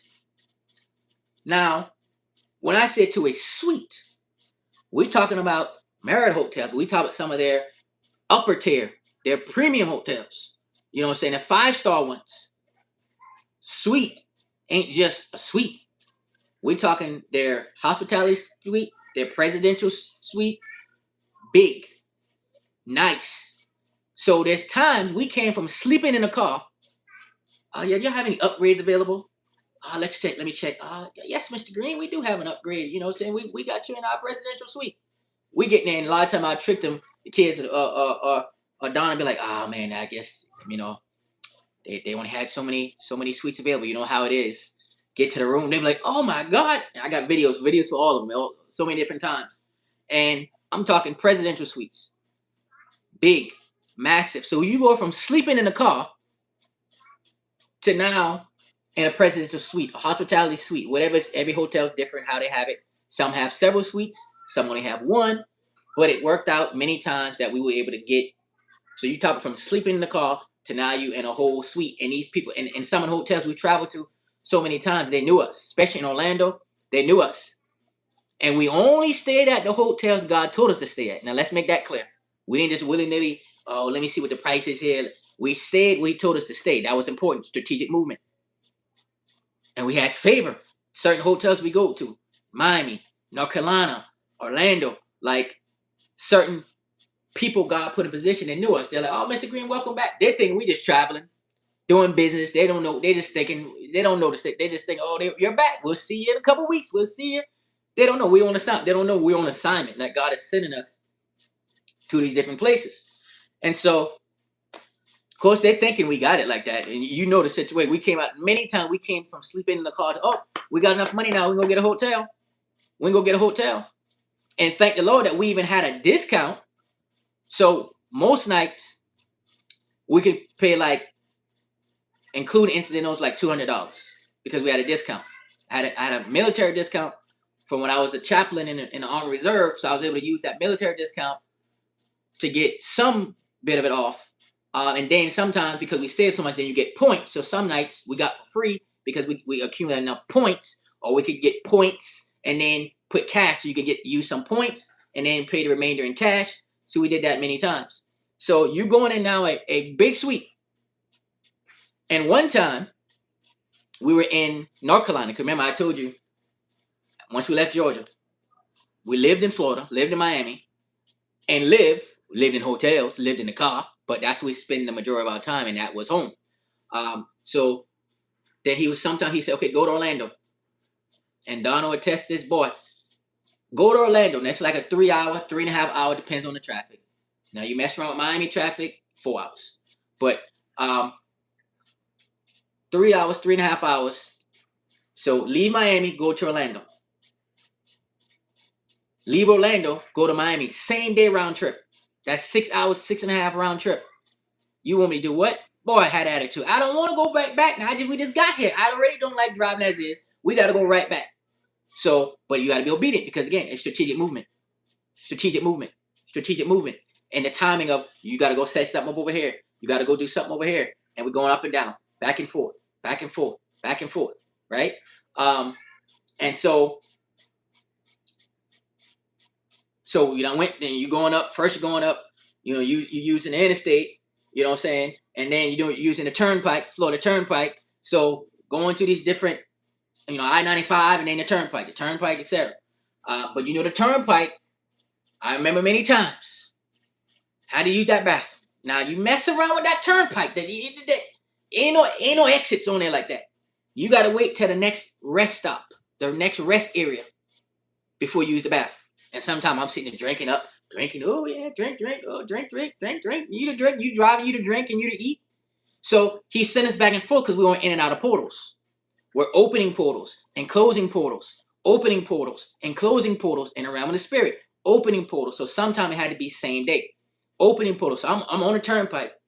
Whee, boy, when that thing hit, I got to pee and I got to go now. So I'm how many? Oh, where's the next exit? Lord have mercy, Jesus. Donna didn't like being on it because you know we need to stop for something, whatever. But we did the turnpike a lot because it was quicker. It was quicker, and so then just going up I-95. So anyway, so I remember, you know, that them rest areas, call them service stations, what they call them. But I remember, boy, I said, aim for another 20 minutes. Oh my God, speeding, getting in and out. Lord, I got to go to the stop park, chase, run in the bath. Many times I have. I learned my lesson. I don't care if I'm thirsty. And I know how many miles in between, so I need to wait before I drink all these drinks. I need to wait till I drink all these drinks, because I already know it's going to be a problem. You ain't pulling over on a turnpike like that neither. So, all right, let's go. So after I mapped it out, I know how many distance we got to go, etc. I know it. I already know the distance because we ain't trying to have no problems. You see what I'm saying? I came close several times. Lord Jesus, but I learned my lesson. Stop drinking all that. Drinking all them drinks while you driving. Distance. You get thirsty, you get hungry, you eat, you want to drink. You eat, you want to drink. You better hold it till you get close. And then to the point I said, well, let me go ahead and stop here. Now, I'm not one who like to stop, but you got kids, you won't stop. So I learned, well, let me go ahead and stop anyway. Let me be proactive so I don't have to go and get stuck. So did that along the way. So, but the thing is, we're going back and forth. Closing portals, opening portals, closing portals, opening portals. So this again, remember, the assignment, we're setting up glory hubs. We're setting up, making room for his coming glory, right? So, and sometime in Miami, we were in Miami. This is the part that's wild. We will be in Pinecrest, and we got to drive all the way to Miami Beach. You thinking traffic, 45 minutes, an hour plus. It's traffic. Miami, there's no time where there's not traffic. In Miami, there's no time of day. We be coming out from Orlando in the middle of the night, 1 o'clock in the morning. It's traffic the moment you hit Miami. Really, from Fort Lauderdale to Miami. Fort Lauderdale, Miami, about 4 or 5 days, it's going to start hitting that traffic. You get around Fort Lauderdale Airport, traffic. It's slowing down. And so so we're in Miami, and he'd be like, we'll be in Pinecrest, we'll be in Coral Gables. He took us to the financial center. He'd be like, all right, now y'all got to go to Miami Beach. And I still remember Flamingo Park. That's the park we would always go to Miami Beach. The setup, all to the portal. He's a portal. You got to go in and out of the portal. And the portal in Miami, this major portal is a major portal. When you're going, there's the port. There's where the cruise ships. The cruise ships park out there. They got some like jungle islands out there. A lot of money out there too. Jungle Island. A lot of private islands that are right on that pathway when you pass in the port going to Miami Beach. And so we're passing through, and no gas, little gas. Now I'm talking always that gas situation. So we thinking how we could get this gas now, because we had to go from Coral Gables or Pinecrest all the way to Miami Beach to go through that portal. So right with the ships, the cruise ships dock at, on the way to Miami Beach, you're gonna cross past that. And one hotel we stayed to a lot was a Marriott hotel right there, a beautiful hotel, right there, and we stayed in their suite before. The Miami Biscayne Bay, Marriott Biscayne Bay. So Biscayne Bay, very nice area. Biscayne Bay, very nice views at that hotel. Got in a suite after sleeping in the car. So we're going. So he said, now go to the portal, little gas. Now go back and then go back to the portal again. Say, what? Wait a minute now. This is in one day. We got to go back again? You tell me we got to go back again. Yes, because you're opening portals, you're closing portals. This is all my glory. These things are happening. So this was physically. So you don't know spiritually, like I said yesterday, God will use you and you don't know you're being used. So we had to go to the portal, set up the glory, set up the hubs, open this portal. So back and forth, Miami Beach, the Pinecrest, Miami Beach, the Hare, Miami Beach. And twice in one day, like that's a lot of driving. That's a lot good distance. That's a lot of traffic. But we had to do it sometimes more than once in one day. He said, now you close it, now you open it. And it was thrusting time, it was moving time forward. Not just for us, for the glory movement, for what was coming, for his glory. So you got to understand, he uses his trailblazers, pioneers, vessels to break this stuff open to prepare way for his glory that's coming in the body of Christ. Right? All right. So I'm going to wrap it up. So now, still sleeping in the car. And I think it was, pretty sure it was 2024. After about a year and 7 months, we had slept in the car almost as much as we slept in hotels. So now I'm giving you some math here. We slept in the car. After our 1 year, 7 month mark, we slept in the car almost as much as we slept in hotels. It was neck and neck. So now you go from what God had did to now the enemy's trying to cause gridlocks, trying to hold us up, trying to stop us from moving forward because they didn't want these assignments to be completed. They didn't want these things to be fulfilled, right? And that's when I taught a little bit about the prophetic timeline. We had to put, part of that was putting the prophetic timeline back in order. It got out of order because remember during the election, the first time, many prophesied, including me, that God said he was going to put Trump back in office because of what he was doing in the earth. Because of what he was doing in the earth. And so a lot of prophets, and even false prophets, came and apologized, saying, oh, we got it wrong. You know, we apologize, yada, yada. And remember, I did not back off. I said, I know what God said. I'm not backing off what God said. And God, I went to him. He did not. He said, I didn't say that. I didn't say that I changed my mind. I didn't say that. No. And he taught us, he said, the prophetic timeline is back in order. Now I need y'all to go and put this prophetic timeline back in order. And that was part of the back and forth in the portals, etc. Because again, the enemy can also manipulate time on earth. The enemy can manipulate time on earth. And so God used us. That's why strategic movement is important. The enemy can manipulate time on earth. Just like, the enemy can cause delays, setbacks, etc. They can manipulate time. So God said, I'm using y'all to put the prophetic timeline back in order. So now you prophesied this. Don't back off. I haven't changed my mind about what I said. Prophesy it again because it is still going to happen. And now you got to go back and say it again, even though so many went back and repented and said they got it wrong. You're going to continue to say, no, you got it right. And this is what's going to happen. And I came and prophesied who's going to win the election and why. And that's exactly what happened. Because we had to put that prophetic timeline back in order. Now, I don't care about political affiliation, who you think was what. What God was doing, how God was doing it, that was part of our assignment. And that's why it happened. Now, some folks out there will be like, oh, I wish that didn't happen. You do wish it happened because that bought America more time. That bought America more time from the coming judgment. All right?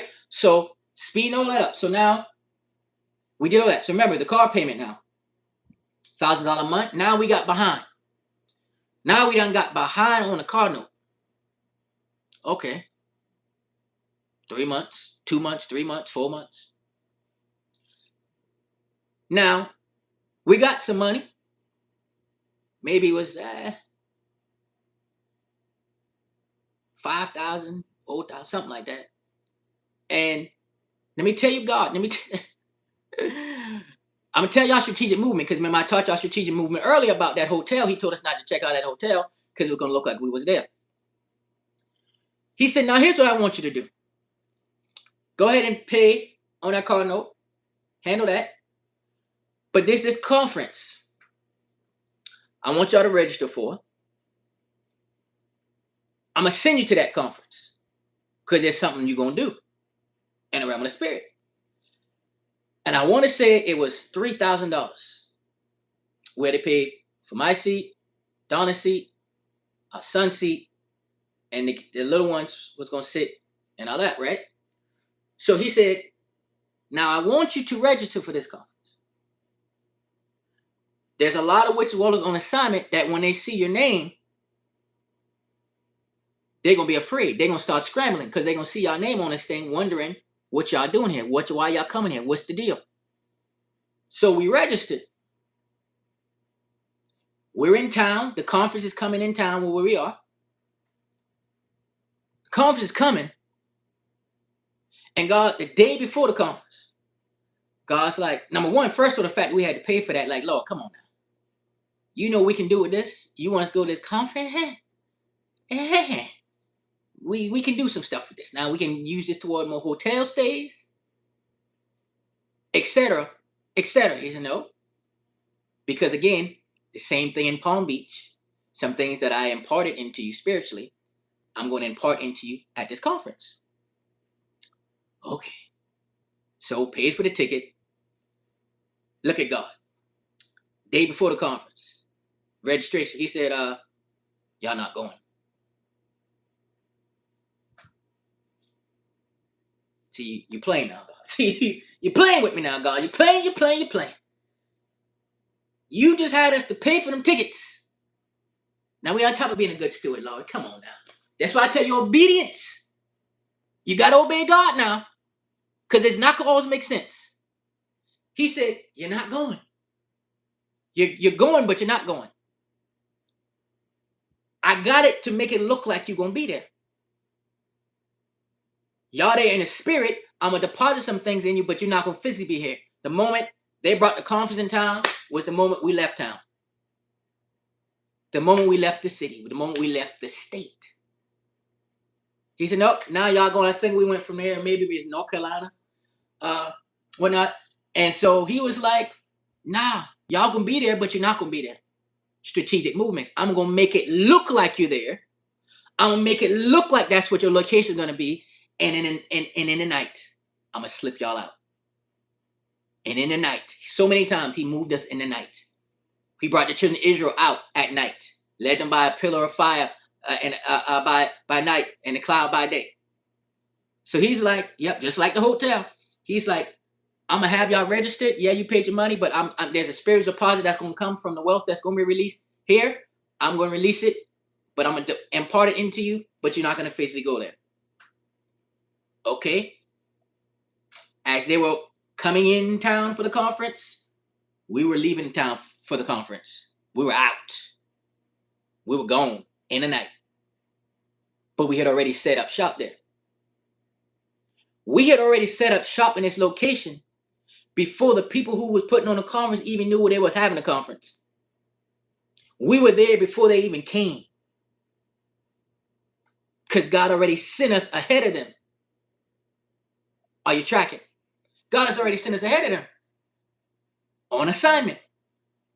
On assignment. Put in perspective. And then now let's go to Orlando.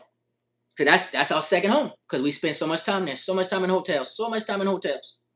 In Orlando. They know us there. They know us there. And so, it's one particular hotel. There's two hotels we stayed to. There's one particular hotel. Now, keep in mind, we sleeping in the car in a hotel. But God was like, I'm sending you on vacation. He said, yeah, people spend a year preparing to come here for this. People plan a year and a half to come here. Bring their kids to the theme park, to the hotel. So we stayed at the Orlando World Center. That's the largest Marriott in the world. Orlando World Center Marriott. It's a whole resort. They got the lazy river, all the pools. They got all this. Yeah, people come. We met so many people there from all across the world.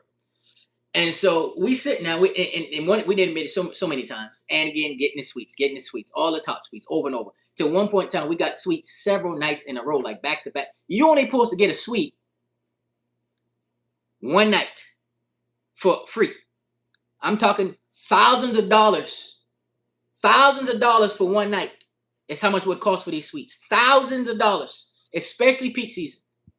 Especially when they bring, that's the hotel where a lot of they have all those big events.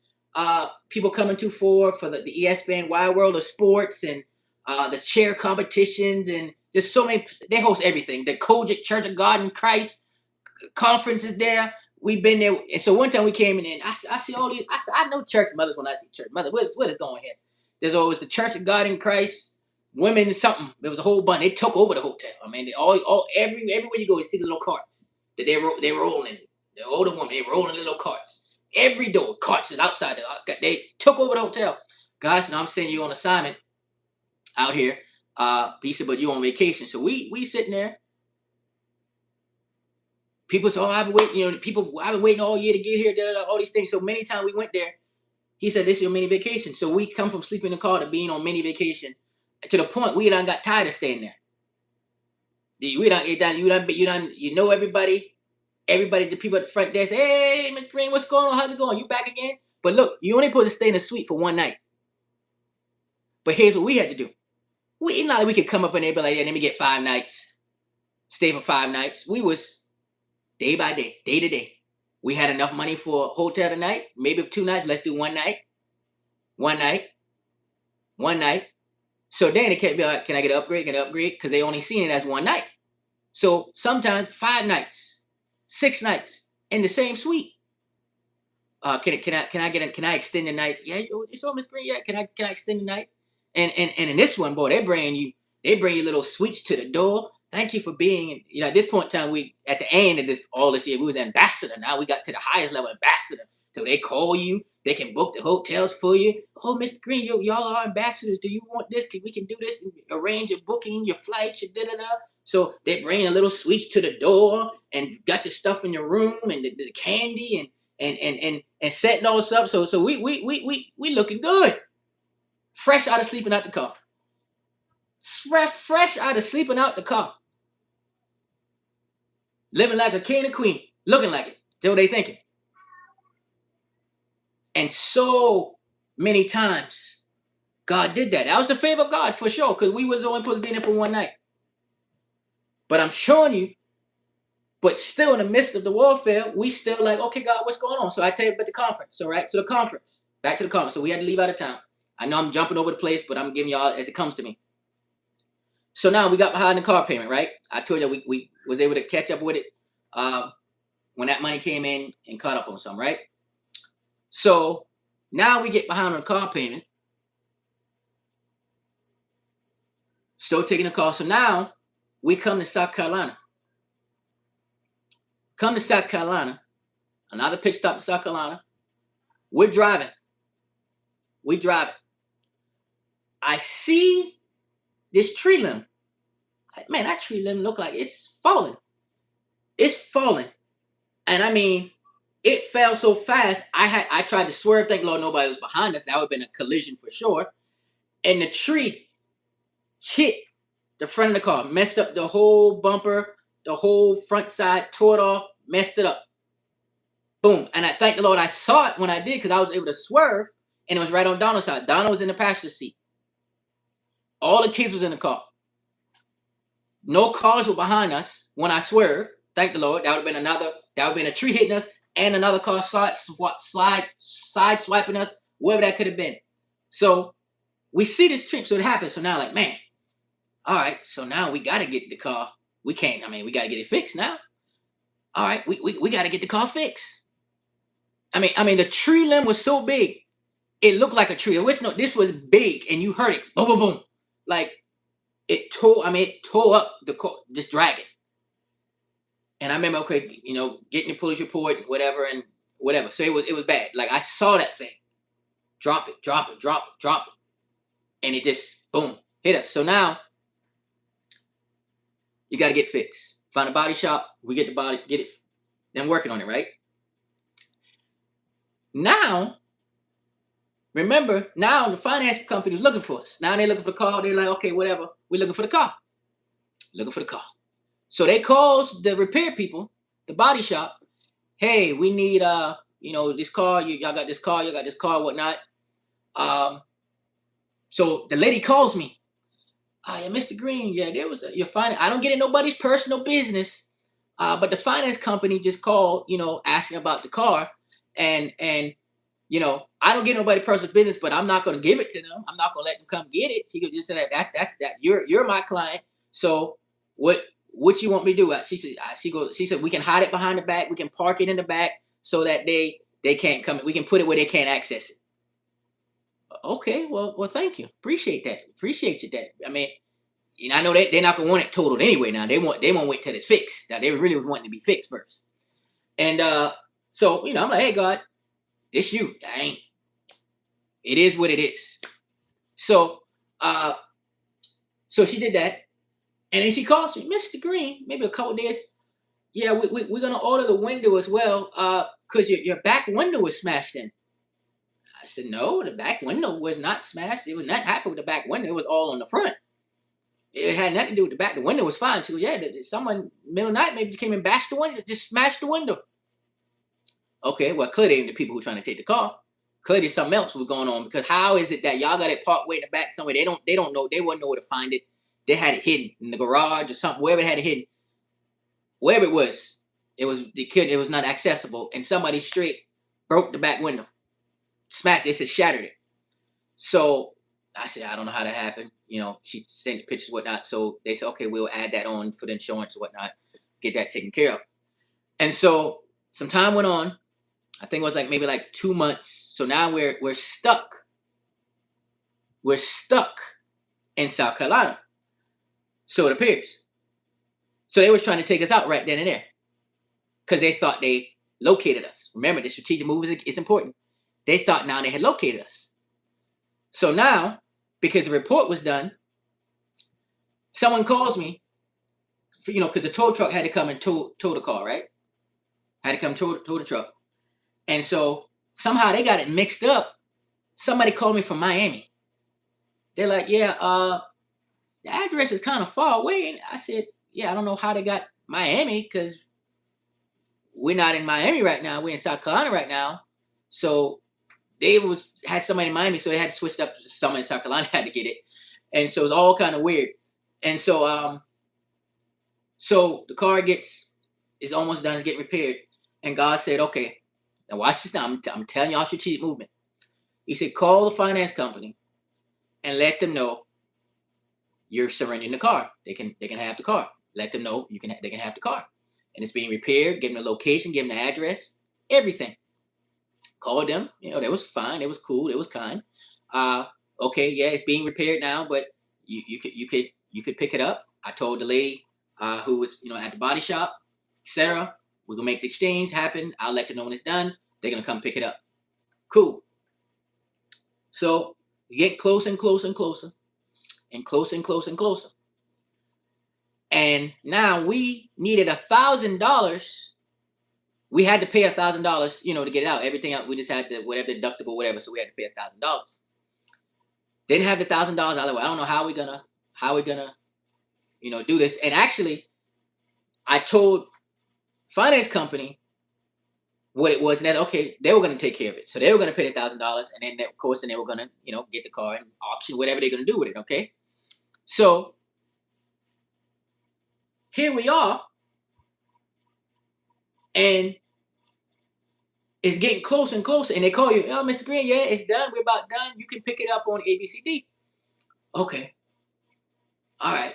So I'm thinking, all right, well, I guess we got to tell the finance company, it's done, so they can go do whatever. And God was like, nah, you're not doing that. You're not surrendering the car right now. You got to go back on the road. The assignment's not done. Huh? So he's telling us this moments notice, last minute. Nah, it's not. You're not giving the car up right now. Huh? But I done told them a while ago, I'm gonna let them know when it's done. I told the lady at the body shop, no, switch up. It's a switch up. So keep in mind, now the people was looking for the car, because they even came to my parents' house. We was in South Carolina. They came to my parents' house looking for the car. The car wasn't there because the car was in the shop. Now this was before they found where it was or whatnot, before I had contacted them. And so, but we weren't here when they came looking for it. and the car went here anyway. But we wouldn't even hear that day that they came, whatever. So, anyways, so now God said, no, now y'all not gonna give the car up because you got to go back out. You got to go back out on assignment. And so contact the lady, like, all right, she's all right, come get it. So now I'm like, okay, well, we got to have that. We don't got $1,000 to get it out. I don't know how we can get it out. And just so happened to have the conversation with my mom that day, and I was like, yeah, this, we just gotta. They say whatever. I just mentioned to her casually, like, yeah. She goes, okay, I got $1,000. Oh, okay, well, thank you, Lord. She gave us $1,000. We got that car. Same day, gone out on. God said, now you back out on assignment. And the enemy thought that they had us trapped for 2 months, but God made them think they were doing something because they said we located them. See, what God would do, He would allow them to see us, and then He would hide us. He would allow them to see us, and then He would hide us. Strategic movement. He would allow them to see us, and then He would hide us. He allowed them to see us when that tree limb fell. And they thought, now we got them, we got them where we want them, they're not going to be able to move, etc. Got the car, off we go again. Back on assignment. We're back out there again. So here we are out there doing our assignments, still back and forth. So we're in North Carolina, Charlotte. So now, so I already told you about the Miami and Orlando back and forth, and the Miami to Miami Beach, Miami to Miami Beach, Pinecrest to Miami Beach. I told you about all that. So now here we are in North Carolina. Charlotte. Spent a lot of time in Charlotte, to the point He had us. He said, y'all moving to Charlotte. Okay. All right. You're moving to Charlotte. We start looking at places in Charlotte. Thinking, okay, Lord, you're going to work it out. We're going to be settling in Charlotte. Looking in Charlotte. Putting in, looking at different places in Charlotte, so to speak. And so He's like, all right. Now, He said, no, now I'm going to move you out. Go to Raleigh, North Carolina. But I thought we was moving there. Nope. And He had us to even apply for a place to make it look like we about to move there. Are you following me? To make it appear we're about to move there. He said, now go to Raleigh. We're in Raleigh. Same thing. He said, start looking. Okay, so now we're about to move to Raleigh. Start looking, go to different places. So now you see it's hot. Now the enemy is in total confusion now. They in Raleigh? Or they in Charlotte? Raleigh or Charlotte? We got a full, I done applied someplace in Charlotte. We done applied somewhere in Charlotte now. So here we are. He said, now go. And then, now this is not in a particular order, but we were back and forth. One assignment. Every day, I don't remember how many days, we would go to Charlotte. They go back to Raleigh. Same to Charlotte, go back to Raleigh. Every day we was rotating. Charlotte, Raleigh, every day. Back portals again. Opening and closing portals. Carrying out assignments. Back and forth every single day. I'm talking, and that was like, I think, an hour and a half, something like that. Hour 45, depends how far in Raleigh we had to go, or how far in Charlotte we were. So that all depends. Sometimes we'll be in South Park in Charlotte. Sometimes we'll be University in Charlotte. Sometimes we'll be another part of Charlotte. Then that depends how far in Raleigh it's going to be to get to Raleigh, or Chapel Hill, Durham. But Miami was still home. So Miami was still home now. So we were still driving back to Miami. So here we are. Back and forth every day. Back and forth. And so we're doing this several times in a day. I mean, several times for a good amount of while, right? So we get to a hotel in Charlotte. I get there. I was like, I know this dude. What you doing here, man? It's been a minute. What you doing here? You was in Miami. You worked at the hotel in Miami.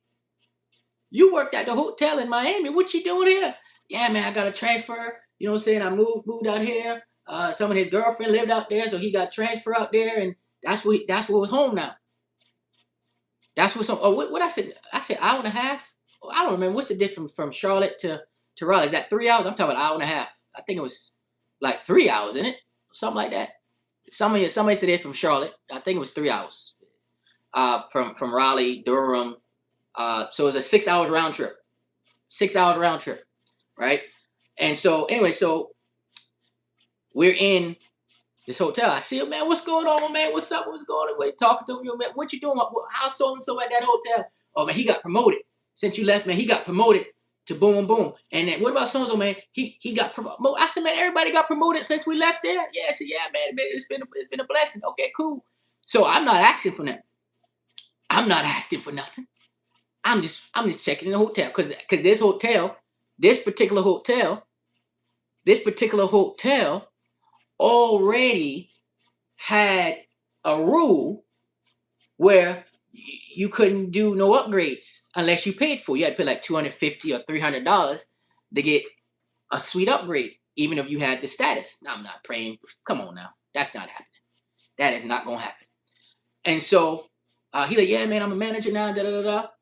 And he was like, hey, let me look at your room. Let me see what you got. Boom, boom, boom, boom, boom. All right, I got something for you. You can like this. You can like this. Get in there. Okay, we've been in a suite. I'm talking nice suite. I'm talking nice. That probably it was the nicest or the second nicest suite we ever stayed in. Actually, probably the nicest. It was definitely the biggest. We stayed in some nice ones, some real nice ones. Some of them were okay when you compare it to all of them. But this one, he said, the ones who come to this one are like, they don't even rent that one out really. Like this is usually to like certain dignitaries or certain people coming there. He said, y'all can stay in this one several times. And sometimes more than one day. Now I'm talking, this was bigger than an apartment. I'm talking multiple bathrooms, multiple showers, multiple views, balcony, multiple everything. And I'm talking bigger than an apartment. There's no apartment unless you got some high rise in New York or something. And still, this was a massive, massive suite. And he like, hey, I got you. Didn't ask for it. Didn't ask for a thing. It was just, he was there from Miami. Hadn't seen him in a while because we hadn't stayed in that particular hotel in Miami because God had us staying in only 2 hotels in Miami. We hadn't stayed at that hotel in a while. At the beginning, we stayed in that hotel a few times, and that was an assignment for the person who worked there. God had me give a whole word to him and for his wife, etc. But we hadn't been back there since then, so I hadn't seen him in a good minute. He pops up in Charlotte. Now, every time we come to this particular hotel, it's all good. And the other guy who works in the lounge, he was on assignment. He was, God showed us who he was, the guy in the lounge.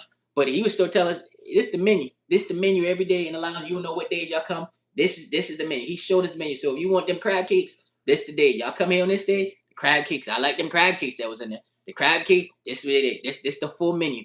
Like there was so much stuff we would get that people wouldn't. Every hotel that we stayed to a lot, there was just so many perks, so many other things that they're gonna look out for you because one time in Orlando, we're at a hotel, we had to get a rental car, and all kind of stuff happened. It was delayed. It was all these stuff. I mean, we was way past checkout. That was Mr. Green, and we know they're good. It's no problem, no worries. And they was at capacity. So it's those little things that the favor along the way, though we still sleeping in cars, though we still sleeping in hotels, that God worked that out. So now we're in Charlotte, and we're like, okay, every time we come to Charlotte, he's there. We know that's the hookup. And because that's a hotel, you got to pay to upgrade. Every hotel we went to, you don't have to pay for the upgrade. So that was the advantage to that. So again,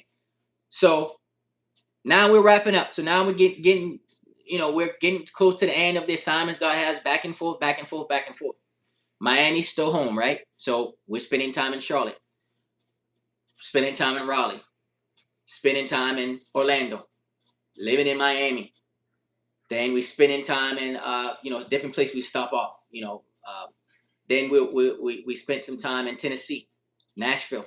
So we're spending time there. So all these are different touch points that he had us going different places. Remember, I told y'all that preparing the way for his glory, that highway from North Carolina, the interstate from North Carolina to Tennessee, the only way you can get to do that connection, that earthquake, hurricane, whatever came in, that entire road was destroyed. You could not travel, and there was mudslides, homes on mountains, mudslides, completely collapsed. The entire highway collapsed after that storm, whenever that was. I don't know if it was 2024 or 2025, but completely wiped out. But that was a road God had us to travel, because I remember I was going through the mountains at night, and that was the entire interstate that got destroyed. And that he said, again, I'm showing y'all, you make way for my glory, but my glory first comes with my judgment. Same thing in Tampa. And we were in Tampa. He would have us so many times from Orlando. We would have to drive to Tampa, drive to the airport, and go back to Orlando. Drive to the airport, go back to Orlando. He would never let us stay in Tampa until toward the back end. He would never let us stay in Tampa. But we'll just go to the airport area or go to a certain area and go back to Orlando. That happened a couple different times. So all this, again, strategic movement, make a way for his coming glory, opening portals, closing portals. And he would always tell us, as you move, the glory movement is on the move. As you move, the glory movement is on the move. That's going to be key to understand. So now we're wrapping it up toward the end. So then, now God says, all right, your assignment is complete. I'm showing you time now. He told us this, I think, June or July. We're in June, right? I think next month, July, is going to make 1 year since God told us we were done with those assignments. Since he told us we were done with those assignments. And when did he bring us back on the scene? June 1st of 2026. He told us July 2025, I'm pretty sure July 2025, around that ballpark, that y'all are done with the assignment. So he took us back to Georgia. We thought we were passing through Georgia to go to Tennessee. We were on our way to Nashville. So we're thinking we're going to that direction. And I remember we stopped off to Zaxby's to get the little Zax snack pack, the big one for the 30-something chicken wing, whatever, family pack, that family pack, right? So we had this one area in Georgia we stopped off to in Atlanta to get it. And so something already felt weird. Came at Donald's like, we need to talk. We always had these moments where we need to talk. She's getting it downloaded, I'm getting it down. We got to talk. And a lot of time at the beginning, God would tell Donna the movements. He would give her the movements, and he would give me other strategies. He would let, okay, time for us to leave. We got to go. And then he switched up over time. Then I was the one that was getting all the movements. So he rotated. Early on, she carried a lot of weight as far as where we're going next. And later in the game, I carried a lot of weight on where we're going next. Because, again, she came under a lot of physical attack.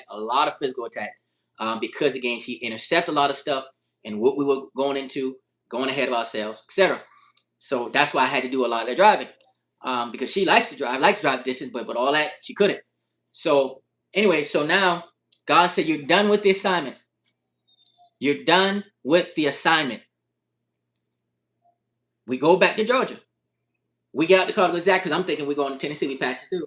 And she was like, nah, God is saying we staying here tonight.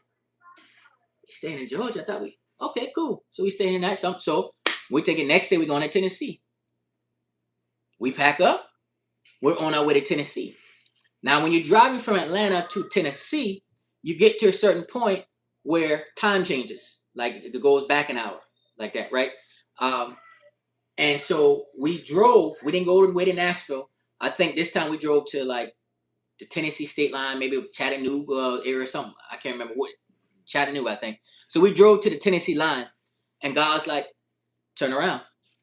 You're not going to Tennessee. You're going to Tennessee, but you're not going to Tennessee, because we had already contacted someone that Airbnb that we stayed in Tennessee. It was a brand new one. Remember that? So we reached back out to him.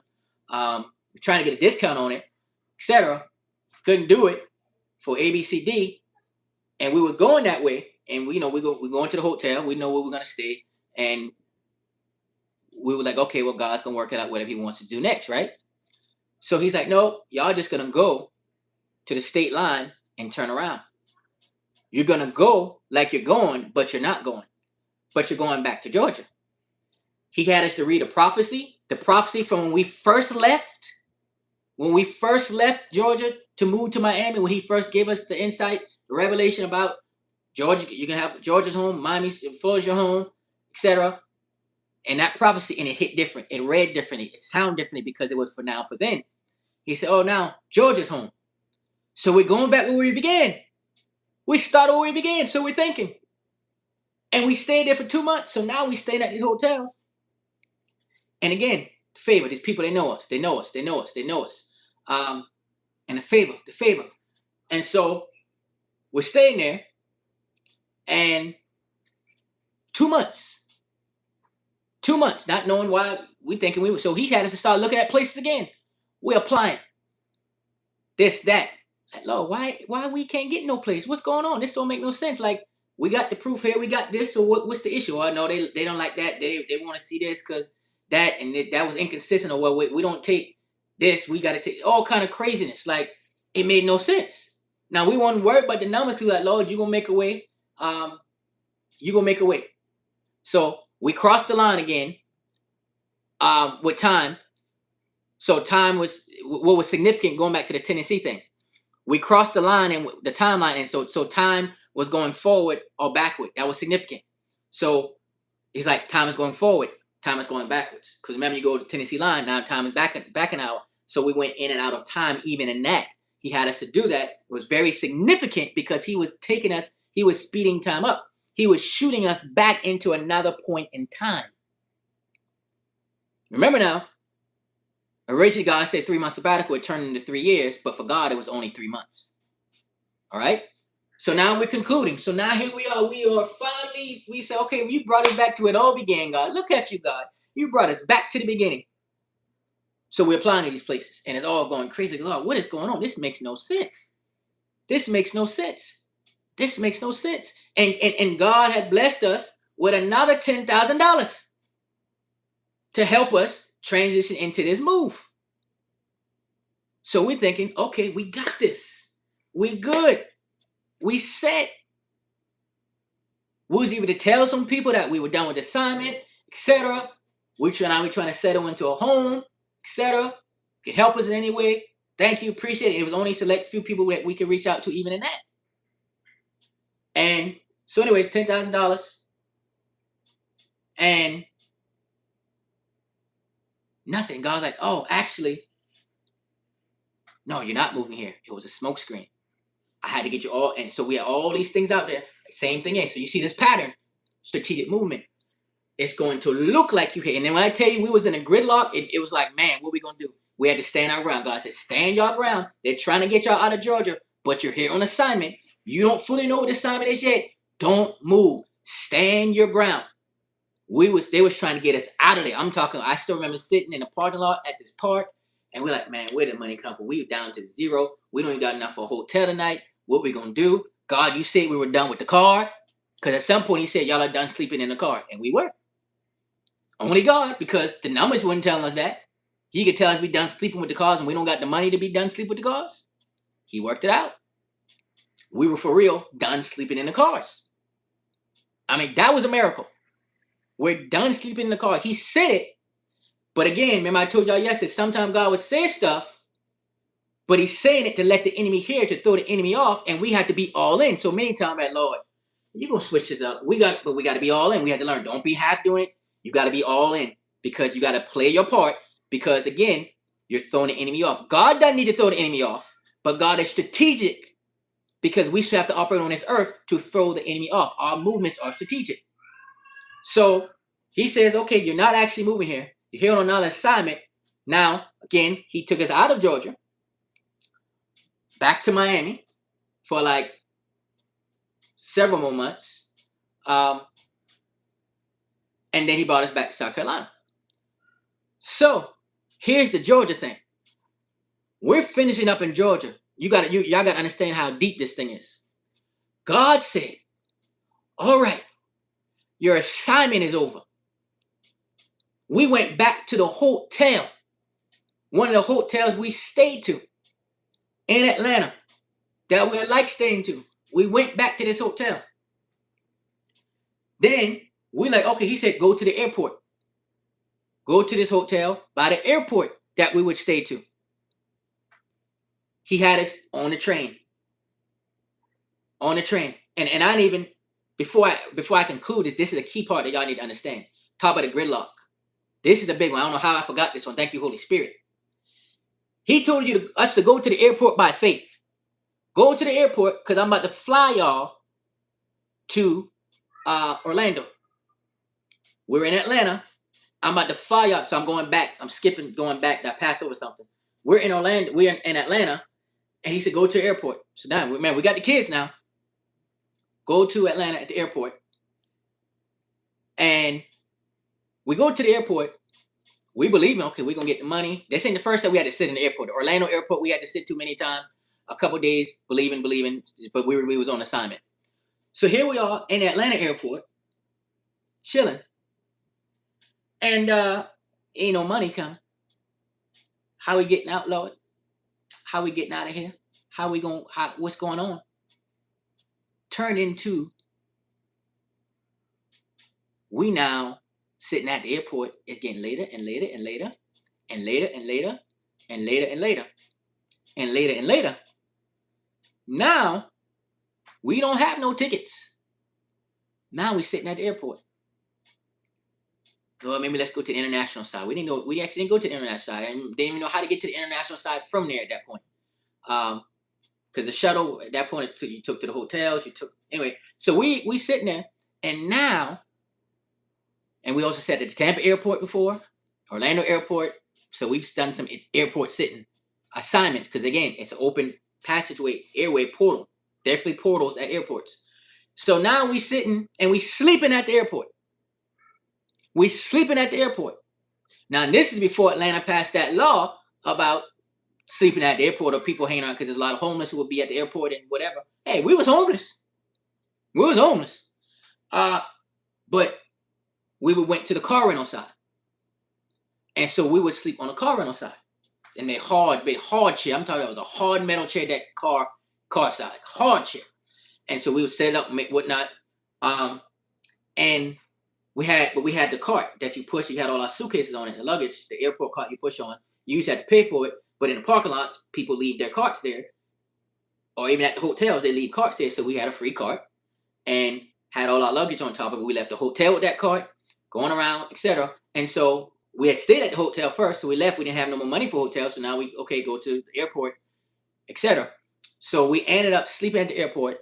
I believe it was a 10-day gridlock. I believe it was 10 days. If I'm not mistaken, I believe it was for 10 days sleeping at the airport in Atlanta. Car rental side. Come back to the main side. Go to the car rental side. And the crazy thing about it is, because the way it looked, the cops and stuff were coming in, and there were people who would be sleeping on. They would be moving them out. They would tell, okay, you got to get out of here. You can't, they never said anything to us. Never. Guess they thought we was waiting for our rental car, and something happened or delayed. And it happens sometimes. People sitting there waiting for the rental car. So when I tell you a gridlock, I'm talking we could not get out. 10 days. 10 days. So you done went from the car. Now you're sleeping in the airport in a gridlock. We were in a gridlock. Could not get out of the airport. I'm talking stuck. Could not get out of the airport. Stuck. And so, like, okay. All right. So we praying. We praying. Going to court in the spirit. Praying. Around the clock. I'm talking. Around the clock. I mean, to the point, there's one day God said, okay, y'all need to do this every 15 minutes. Alarm going off. All right, let's go back to court. Let's go back to courts of heaven. Every 15 minutes. Pray. War. Every 15 minutes. And even before that, around that time, we also slept in the hotel lobby. Now, again, we had been to this hotel lot. We slept. It wasn't in a lot. It was like over to the side near the conference area. We still had that cart with all our luggage on it. The kids right there. We slept. And I remember this lady came. I'm talking praying around the clock. This lady came. I still wrote her information down because we're going to bless her when we have the means to really bless her. Because she came, she could have said something. She was work there. And during that time, we didn't have our car because we had gave it to someone else for them to use. So we were stuck. Stuck. And so this lady came and was like, oh, the kids want some apple juice? Y'all don't have to pay for anything. Y'all want some apple juice and whatever, etc. She just came in, and I saw other people walking by, like other hotel employees. But this lady you just saw God in her. Like, it was just like God sent her, because she said, I just knew. And she was kind of gave us some snacks, everything out of the kitchen, out of whatever, like here. She was, I don't know, she probably worked the conference room side. And so that was that. So again, 10 days in a gridlock in the Hartsfield Atlanta International Airport. stuck, could not move. And it was that 10th day, like, Lord, how we getting out? How we getting out? How we getting out? Then he said, okay, we looked at, rentals. Okay, is it, can you do a one way or stuff like that, or whatever? And then we end up overdrawn. Somehow it worked. Overdrawn to get this Turo car rented to drive to Orlando, into Miami, and then back to Atlanta. So 10 days sleeping in the airport. Got pictures about all that, because I was, even though it was bad and it was horrible, I also, we can remember these moments because we got a testimony. This could be a testimony coming out of all this. So we did all that, took all those pictures. And so that was the gridlock. So 10 days sleeping in the airport with your kids, with your wife. 10 days. So y'all let that sink in after sleeping in the car for all that time. So that was before he said we were done with the car and all that stuff like that. All right. So now, fast forwarding to last July, God said you're done with the assignment. So we go back to that same airport that we slept in, that same hotel lobby that we slept in. We stayed there. And so we had to go to Target. So went to the Target, and I don't like going to that particular area, that particular one, but we said, let's go over there. That's the closest Target. So we went to the Target, came out. I was like, Donald's like, where's the car?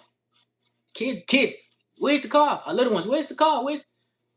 Yeah, I'm thinking, well, it's, maybe I don't know where it's at. Hold on. It's somewhere. I'm looking.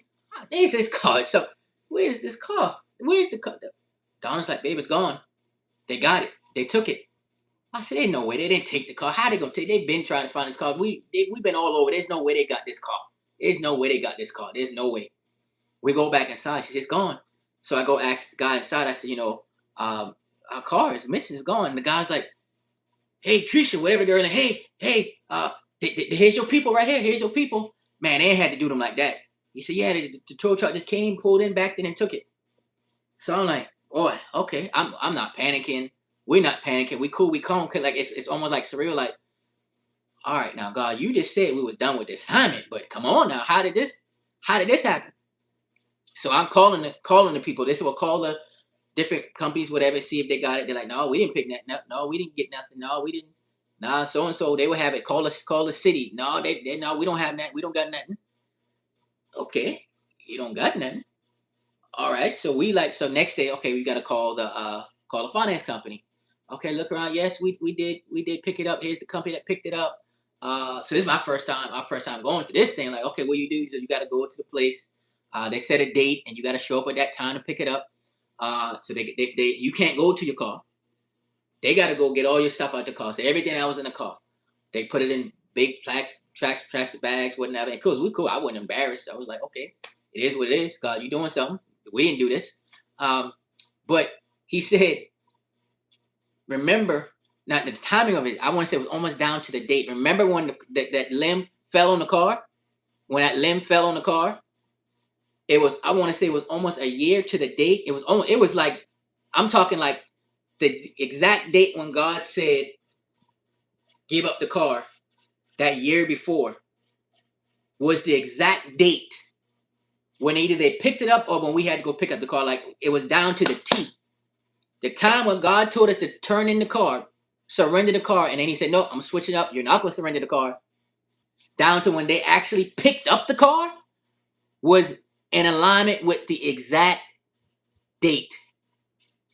The exact date. And you know what God told us? He said, remember when Jesus said, saying, nobody can take my life. I lay my life down. He said, the enemy couldn't take your car. You gave your car up. You gave it up and surrendered a year before when I told you to. But it wasn't the time yet on the calendar. You went ahead of yourself. Now was the time. The enemy didn't take it. You gave it up. Because you're done with the assignment. I use this car, this altar that turns to holy altar, to travel up and down the southeast, Georgia, Florida, South Carolina, North Carolina, Tennessee. They didn't take nothing. You gave it up. And when I tell you it was down to the exact date, God had us to do it in advance. That's why we had such a calm. We went ahead of ourselves. He said, now y'all giving the car up. You went ahead of yourselves. A year ahead. Now you surrender it because you're done with the assignment.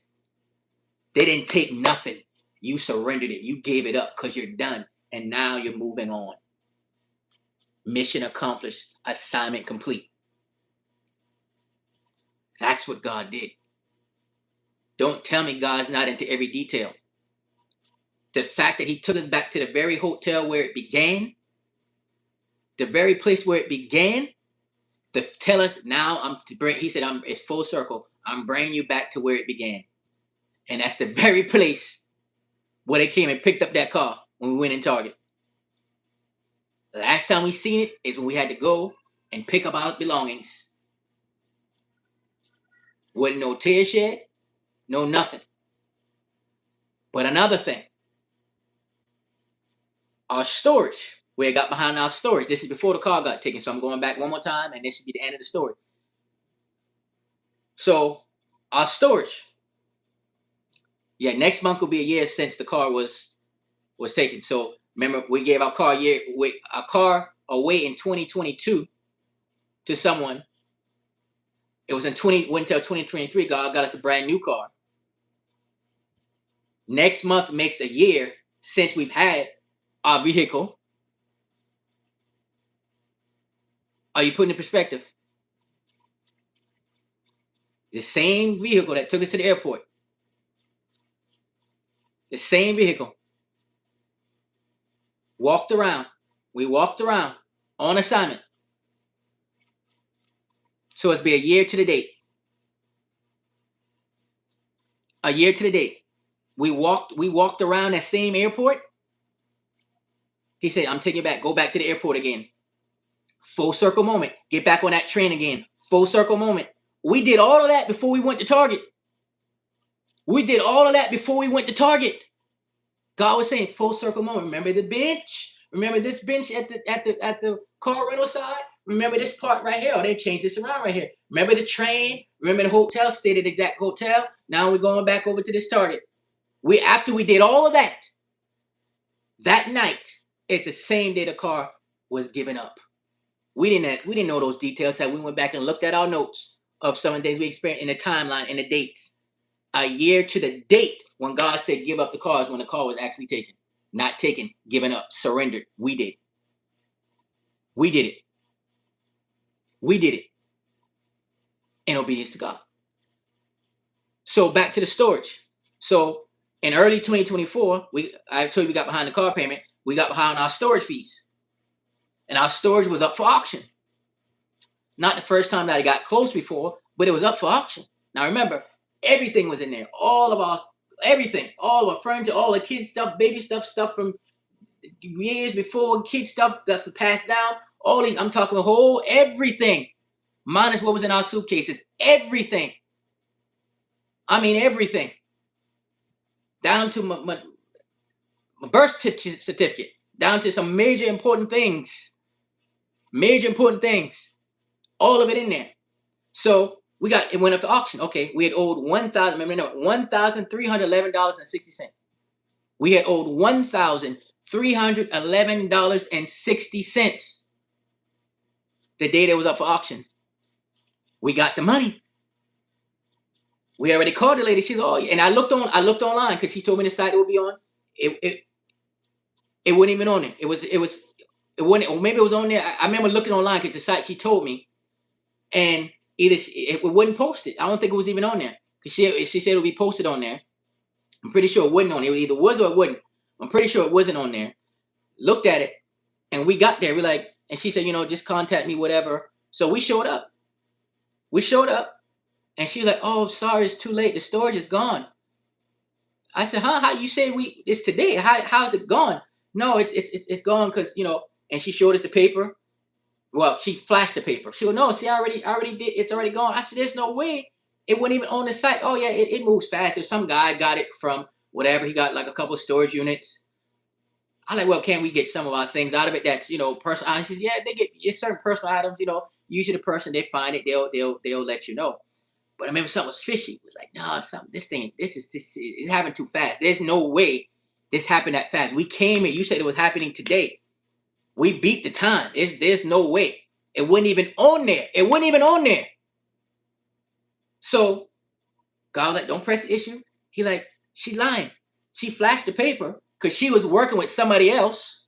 She was working with somebody else to work a little plan they had to get storage units. So that's why I know she flashed the paper, but it wasn't. She was, see, I already sold it. It was just paper. It wasn't even the actual transaction. She was lying. And when we walked out, she was looking out the window, you said, like locking the door, etc. Because God showed us she was working with someone when certain units go up for auction to essentially work with them so she can get a cut off or whatever, etc. So God showed us that's what happened. So yeah, judgment coming for her. Probably already has. I haven't been back. I don't know. I wouldn't know what's what. But he said, don't worry about it. So at first it was like, man, wow. We were shocked, but we weren't upset. You know, Donna got emotional at first a little bit just because thinking about all the kid stuff and all the memories. But we was like, but God was like, he gave us this strength. It was like, yeah, okay, it'll be replaced. I mean, everything. It was everything. And so she delayed it and expected. We was about to come there and, you know, etc. So it caught her off guard. It caught her off guard. So she definitely was scrambling to try to do whatever. But God's like, don't worry about it. Let it be.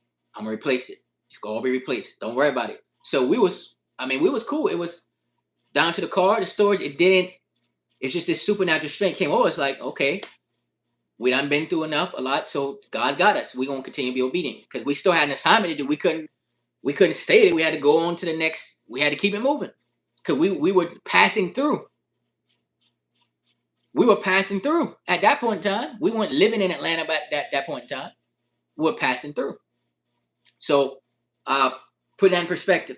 So, let me see if I got anything else that I wrote down some notes in case I missed something. Yeah, so that's the gist of it. So, the assignment. So I gave y'all a good foundation of the stories. There's much more details that'll come out another time. Probably in a book, probably in a movie. I mean, I'm telling you some major stuff. But this, y'all got the foundation of the glory movement. We had to go ahead. We had to prepare the way. As John the Baptist had to prepare the way for Jesus, Don and I had to go ahead with our children to prepare the way for his coming glory that is going to hit the earth. And he had you, the remnant of the remnant, on the backside of the desert and hiding until now. He's beginning to bring you to the forefront. He's going to bring you to the forefront. So yeah, we lost everything. Everything. And our obedience to God, it came with a lot of warfare because, again, you ain't dealing with no baby demons. You talk about major territory. You talk about what is going to impact the entire globe. The entire body of Christ is going to be impacted through the assignments that we had to fulfill. So the glory movement, again, is not a church. It's a movement. This ain't something me and Donna came out with. This is God's thing. He titled the glory movement. And he's calling you. He's putting the net up. I'm drawing you in, the remnant of the remnant, to come home, to connect with the glory movement. The glory movement is on the move. And so I'm telling y'all now in real time, I caught y'all all the way up to real time. He brought us back on the scene on June 1st. And how he got us from one place to another, the glory movement is now still yet on the move.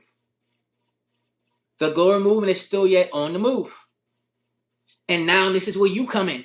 We went ahead of you to begin to prepare the way, begin to pave the path for the other glory carriers that God's raising up to the assignments God's giving you, to the places God is sending you. And don't get afraid like, oh, God will have me to do required. Trust him. We couldn't get a job. We couldn't start a business. And let me tell y'all, God will not allow us. And let me tell you again about strategic movement. I was like, okay, God, we're going to the next assignments. We're going to the next place you're sending us. Okay, we need a good $20,000. $20,000, at least $20,000. We can kind of set some stuff up for the glory movement. Get a place, settle in, all these things for where he's sending us next, right? So we're telling this. So he allowed me to start a business. I'm starting it, putting out content. I'm having calls with potential clients, and I'm doing the math. Okay, this particular business was $5,000 per client. It was $5,000 for the service that I was providing for them.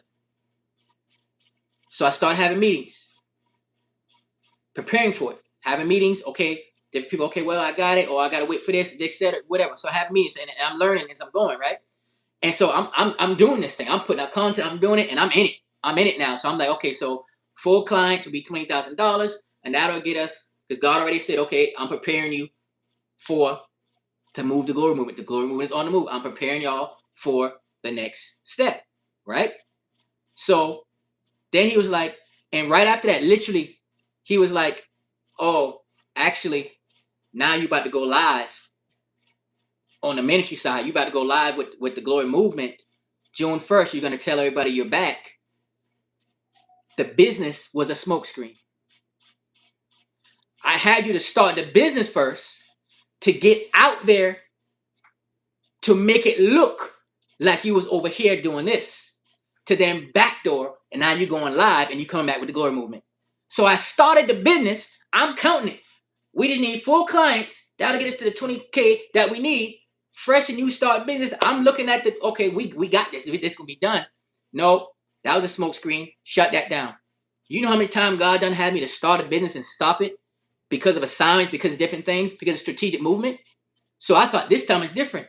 No, he said start it.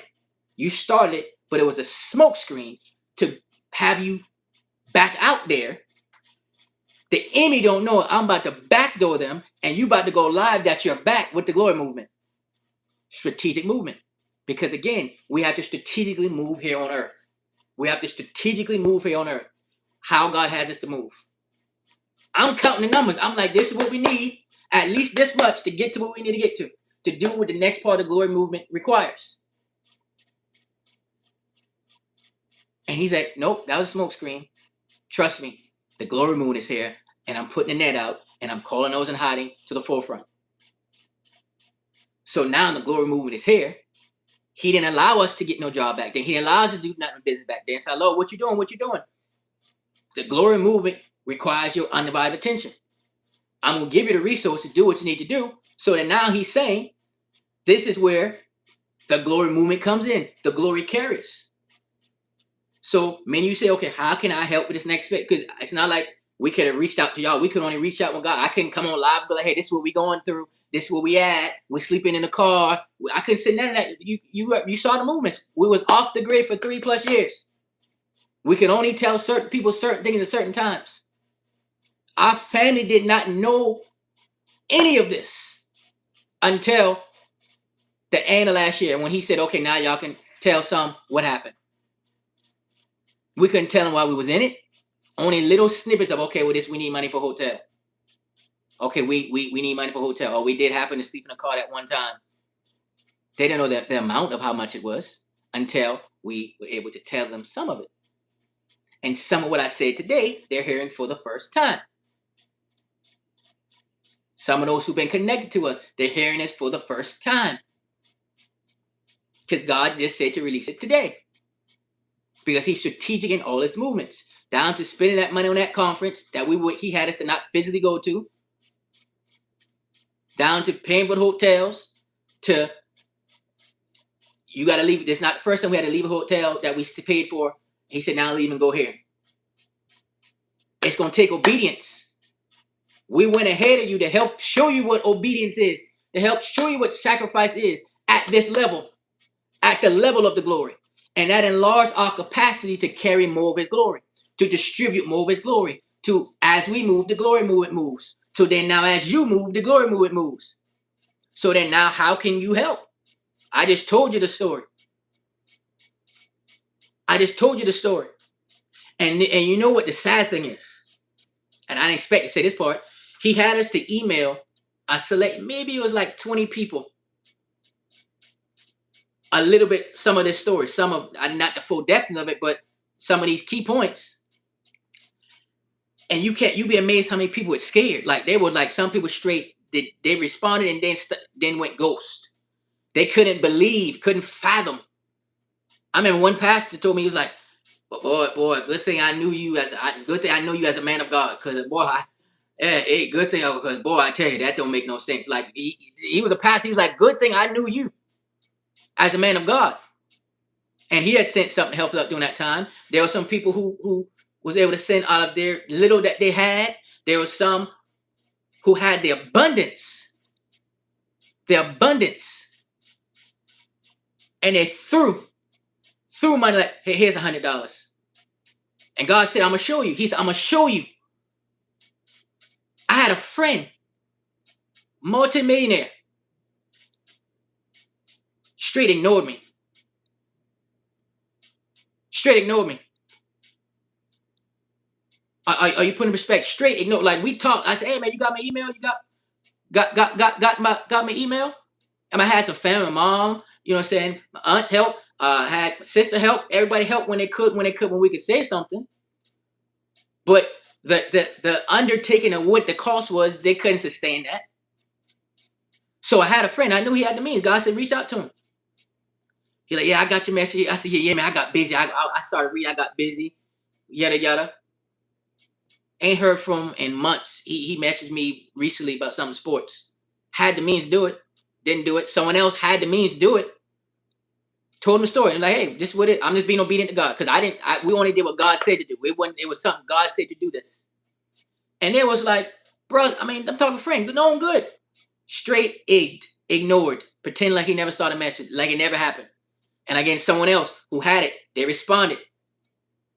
There was nothing. Had another friend, threw a little $100. Never checked up, never called, never just like, oh, okay, man, sorry that happened. Here you go. I like, did you just read what was sent? Because there's no way that you read what was sent and this is what you're gonna do. This is how you're gonna operate. Now there's people who gave out of their 100,000 of them. I'm talking about the ones, a couple people he showed, they have the means. And I don't count nobody. I tell Don all the time, I don't count nobody pocket. I ain't in nobody pocket. God said, this ain't about that. This my money. This my resources. And I'm telling you to go to who I'm telling you to go to. And I'm giving them an opportunity. What they didn't know was the opportunity that God was putting before them. And the few who did gave out a little bit that they have no idea what door God's opened. They have no idea what they get connected to. No idea. And I'm like, man, I know everybody don't think like us. Everybody ain't like us if in that position. But this is what we had to do. And obedience. And I was like, wow, you really showed me. You really showed some folks, God. Wow. And I was shocked by a couple. I was literally shocked by some. I was like, wow, certain people shocked me. Certain people shocked me. I was like, wow. I couldn't believe it. But I had to keep it moving. I didn't take it personal. I was not offended. I was obedient. We were obedient. We were obedient. So now here we are. Fast forward to the glory movement is here. This is the first time publicly. Because y'all know, every story I've ever told y'all, usually after the fact, except our story that before we moved out, we caught y'all up to real time and we had that investment for $20,000. We were able to catch up on our rent and all that stuff like that. So now in the glory movement, this is a major deal. This is impacting the entire body of Christ. Don't you miss the opportunity to, number one, get on board with the glory movement, to join the glory movement. Because if you think this is just another ministry, this ain't got, I said it from the beginning. This ain't my ministry, Don's ministry, this is not a church, this is a movement. But if you know that you're supposed to be here and you're supposed to be connected here and you dragging your feet thinking this is another whatever, or you still wrestle with, oh, he's saying this is not a man of God, or this is a hybrid, or this is a false whatever. You have ears to hear, eyes to see. You can't unhear what you heard. You can't unsee what you see, what God is putting before you. The first opportunity is to be a part of the glory movement, to begin to prepare, to be trained up, to be raised up, to distribute, to carry and distribute the glory of God all across the globe. There's so many moving parts to the glory movement. We don't even know all the parts. There's a lot of moving parts. Some of what we did was a prophetic act. Prophetic act. And I'm going to read Ezekiel 4. And I'm going to tell you how your next step. Ezekiel 4, New Living Translation. Verse 1. And now, son of man, take a large clay brick and set it down in front of you. Then draw a map of the city of Jerusalem on it. Show the city under siege. Build a wall around it so no one can escape. Set up the enemy camp and surround the city with siege ramps and battering rams. Then take an iron griddle and place it between you and the city. Turn toward the city and demonstrate how harsh the siege will be against Jerusalem. This will be a warning to the people of Israel. Now lie on your left side and place the sins of Israel on yourself. You are to bear their sins for the number of days you lie there on your side. I'm requiring you to bear Israel's sins for 390 days, 1 day for each year of their sin. After that, turn over and lie on your right side for 40 days, 1 day for each year of Judah's sin. Meanwhile, keep staring at the siege of Jerusalem. Lie there with your arm bared and prophesy her destruction. I will tie you up with ropes so you won't be able to turn from side to side until the days of your siege have been completed. And later in the scripture passage, he talked about how he had to ration out the food and ration out the water, enough for each day. Some of what we had to do was a prophetic act to what is hitting the earth. When I had that COVID, well, I'm not going to say that COVID word because they like to censor you on here. You had that pandemic, etc., that happened at some point in time. Remember, God said that was a test trial run of the enemy, but there's bigger stuff that's coming, stuff that's going to hit the earth. You see all these wars and these rumors of wars the scripture talks about, but I'm telling you, he's preparing you for what's going to hit the earth when his glory comes. And that obedience now is going to make the way for when that stuff hits, that you will be prepared. You will have the resources that you need, etc., etc., etc. Put it in perspective. And so Ezekiel had to practice this. And he had to walk it out. He had to live it. So over 1 year, Ezekiel was on his sides as a prophetic act. Some of what we did, the enemy came in, yes, and some of it was prophetic acts that God had to do. Like that 7 days we had to be sleep in the car that first time. Prophetic acts. These are things, you're prophetically acting things out that are going to happen. There's going to be a time a lot of folks will be sleeping out in the car because what's hitting the earth. But we went ahead of you so that some of you won't even have to you won't experience some of that because of where you're going to be at and pertain to the glory. A lot of stuff is going to hit. Whenever that is, I don't know. You saw 3 years, God said it was just 3 months. But know that we went ahead to prepare for the glory, his coming glory. And now he's raising you up. He's had you in hiding. He's had you in isolation until now. He's preparing you, grooming you, processing you, pushing you. Certain areas in your life that were on pause, were frozen. God is now unfreezing. And now he's saying, now I'm giving you an opportunity. Join the glory movement. Be a part of the glory movement. This ain't no plea to join my church. Please be in my church. Please be my member. This is not a church. We're a movement. You're a member of the glory movement, what God is doing, not I'm a member of this and that, etc. It's not church. It's a movement. So making that differentiation, so where you are, where you connected to, you can still be a part of the glory movement because of what God is doing, his glory movement. So you don't want to miss this connection. I keep saying, God keeps saying, you're early adopters. You get to be a part early in what God is doing in the earth, what is coming. Because there's some mysteries that are coming that is going to be taught that has not been taught before. There's already some things that I've taught that has not been taught before. Because God is releasing these scrolls right now. And some of it is coming alive. So your opportunity, number one, join the glory movement. Number two, we do need your support. And y'all know the years of history of me coming here, y'all know I never talk about this stuff. So, but this is God saying the support. Okay, the glory movement still needs more feet. The glory movement there's still the wings, the net is still being spread far and wide for the other assignments, the things that are coming down the pipeline. That's a lot that's coming down the pipeline. And so that is going to require finances. It is going to require money to go. And I told you our goal was a minimum of $20,000 to go to what we need to go to do what we need to do to get set up for this next phase of the glory movement. Because when I tell y'all, a lot is coming down the pipeline. God is shaking up the church. He is changing church as you know it. He is radically transforming church as you know it.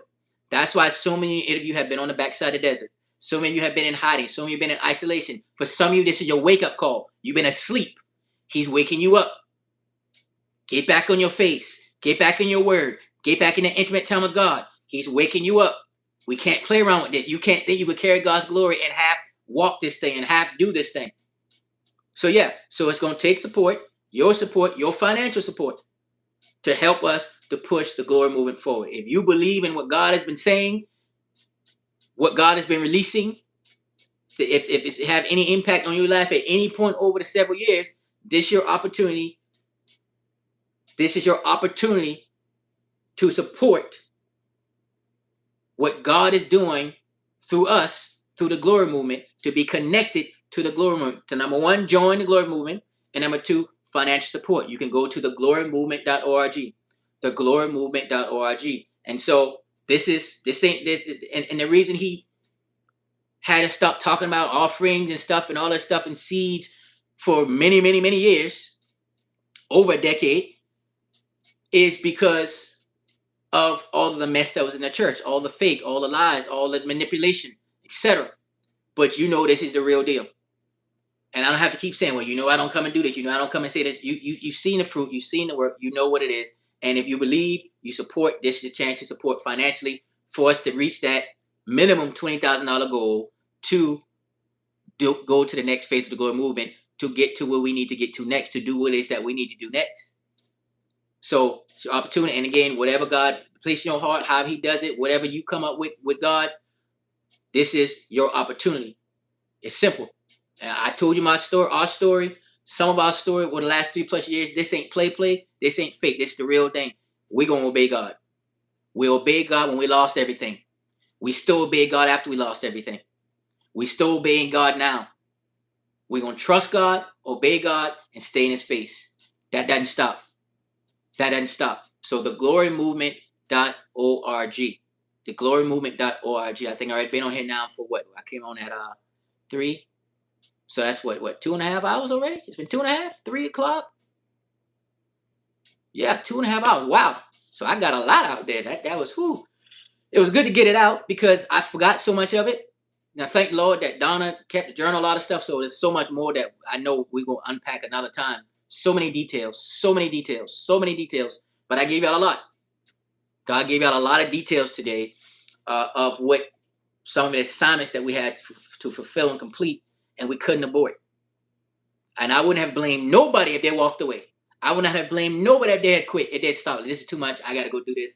When you got kids, little kids, right along with it. To the point, our youngest, she don't even know what it. She think home is a hotel. That's how much the norm that is to her. The 4-year-old. That's how much she thinks that's what people live in hotels. Our 6-year-old, she thought that's how it was for a while because that's all saying, but realized that that's not. So she remembers a little bit of our house before we moved. She's seen pictures. She remembers some small things, but again, she was 2 when we moved out, so she don't remember like that. You know what I'm saying? So up to now, here we are, 3+ years later. Next month's gonna make a year removed since the car was given up, and we in a year with when we've already also when we complete assignment. Yeah, July when we complete assignment and we gave up the car. A year to the date makes next month. God brought us back on the grid June 1st. Backdoor the enemy, had them looking over here. Oh, he's doing his business. Let's see what's going over here. And backdoor around the spirit said, no, now you're going to go live to glory movement. Let's slip it in there. Boom, go fast. Glory speed. Now he's operating at glory speed. So again, your opportunity to join the glory movement and support the glory movement, theglorymovement.org. Like I said, our goal, $20,000 minimum for what we know that God's put in front of us to do, for us to be on the move to where we need to get to next. And all of that's going to require your support. We can't do that without your support. And so again, working as a team, as glory carriers for what God is trying to do in the earth in this hour. I'm telling you, I can't tell it to you any other way. This is out of the box. This is going to be unlike anything you've ever seen in the body of Christ for what the glory movement is going to be. You have never seen anything like what is going to come out of the glory movement. This is your opportunity to be an early adopter. Don't say you didn't hear it here first. Don't say you weren't told. Don't say you weren't warned, etc. Get in as an early adopter, because there's some perks that comes with that. Being early and then before the masses come. We were concealed for a season, because its glory was concealed for a season, but more and more of its glory is going to be revealed. And it's going to be coming through the glory movement, because he's turning the church upside down. He's radically transforming, changing the church as you know it. Join us. Partner with God for the glory movement. Glorymovement.org. Ooh, I can breathe a little bit. That was a lot. Lord have mercy. Please, y'all need to tell your friends, family, share this story. Share this with someone who you know it could be an encouragement to. That it's going to bless them. Because yes, it was 2.5 hours, but I know if I was you on the other side watching and listening, it didn't feel like 2.5 hours, because it was good. I know it was good, because I'm saying, I'm like, man, I forgot that. If you're watching and you listen to someone that really did all that, they really went to that, they really did that with their kids, they really were obedient to that. Let us be an example of a standard of obedience to God, because there will be no contamination in the glory. So please do share this, family, friends, etc. The glory movement is here, and you get to be a part of it. Thank you in advance for your support. Thank you for coming on board with the glory movement, believing the word of the Lord, believing what the Lord is saying. And I'm telling you, a lot is coming down the pipeline. I don't know when the next live is. Just like I didn't know this live was going to be today. Just like I didn't know this what God was going to have me to talk about today until he told us this morning. Didn't know about the lives before until he tells me. So there's no set schedule right now. So be patient. Flow with it. Keep looking out for the emails. Keep watching notifications on social media when I'm going live, or when a video comes up, when an email is sent out, what instruction is coming out of pipeline. Because remember, it's glory speed. So some things are going to be fast, fast, fast, fast. Amen. So glory be to the name of the Lord. Remember that you are the breath of God, and God never wastes a breath. Trust God, obey God, stay in his face. Share this with others. Share this with others. God bless you. Have a smile upon you. I'll see you on the inside. Have a great rest of the evening. Great weekend.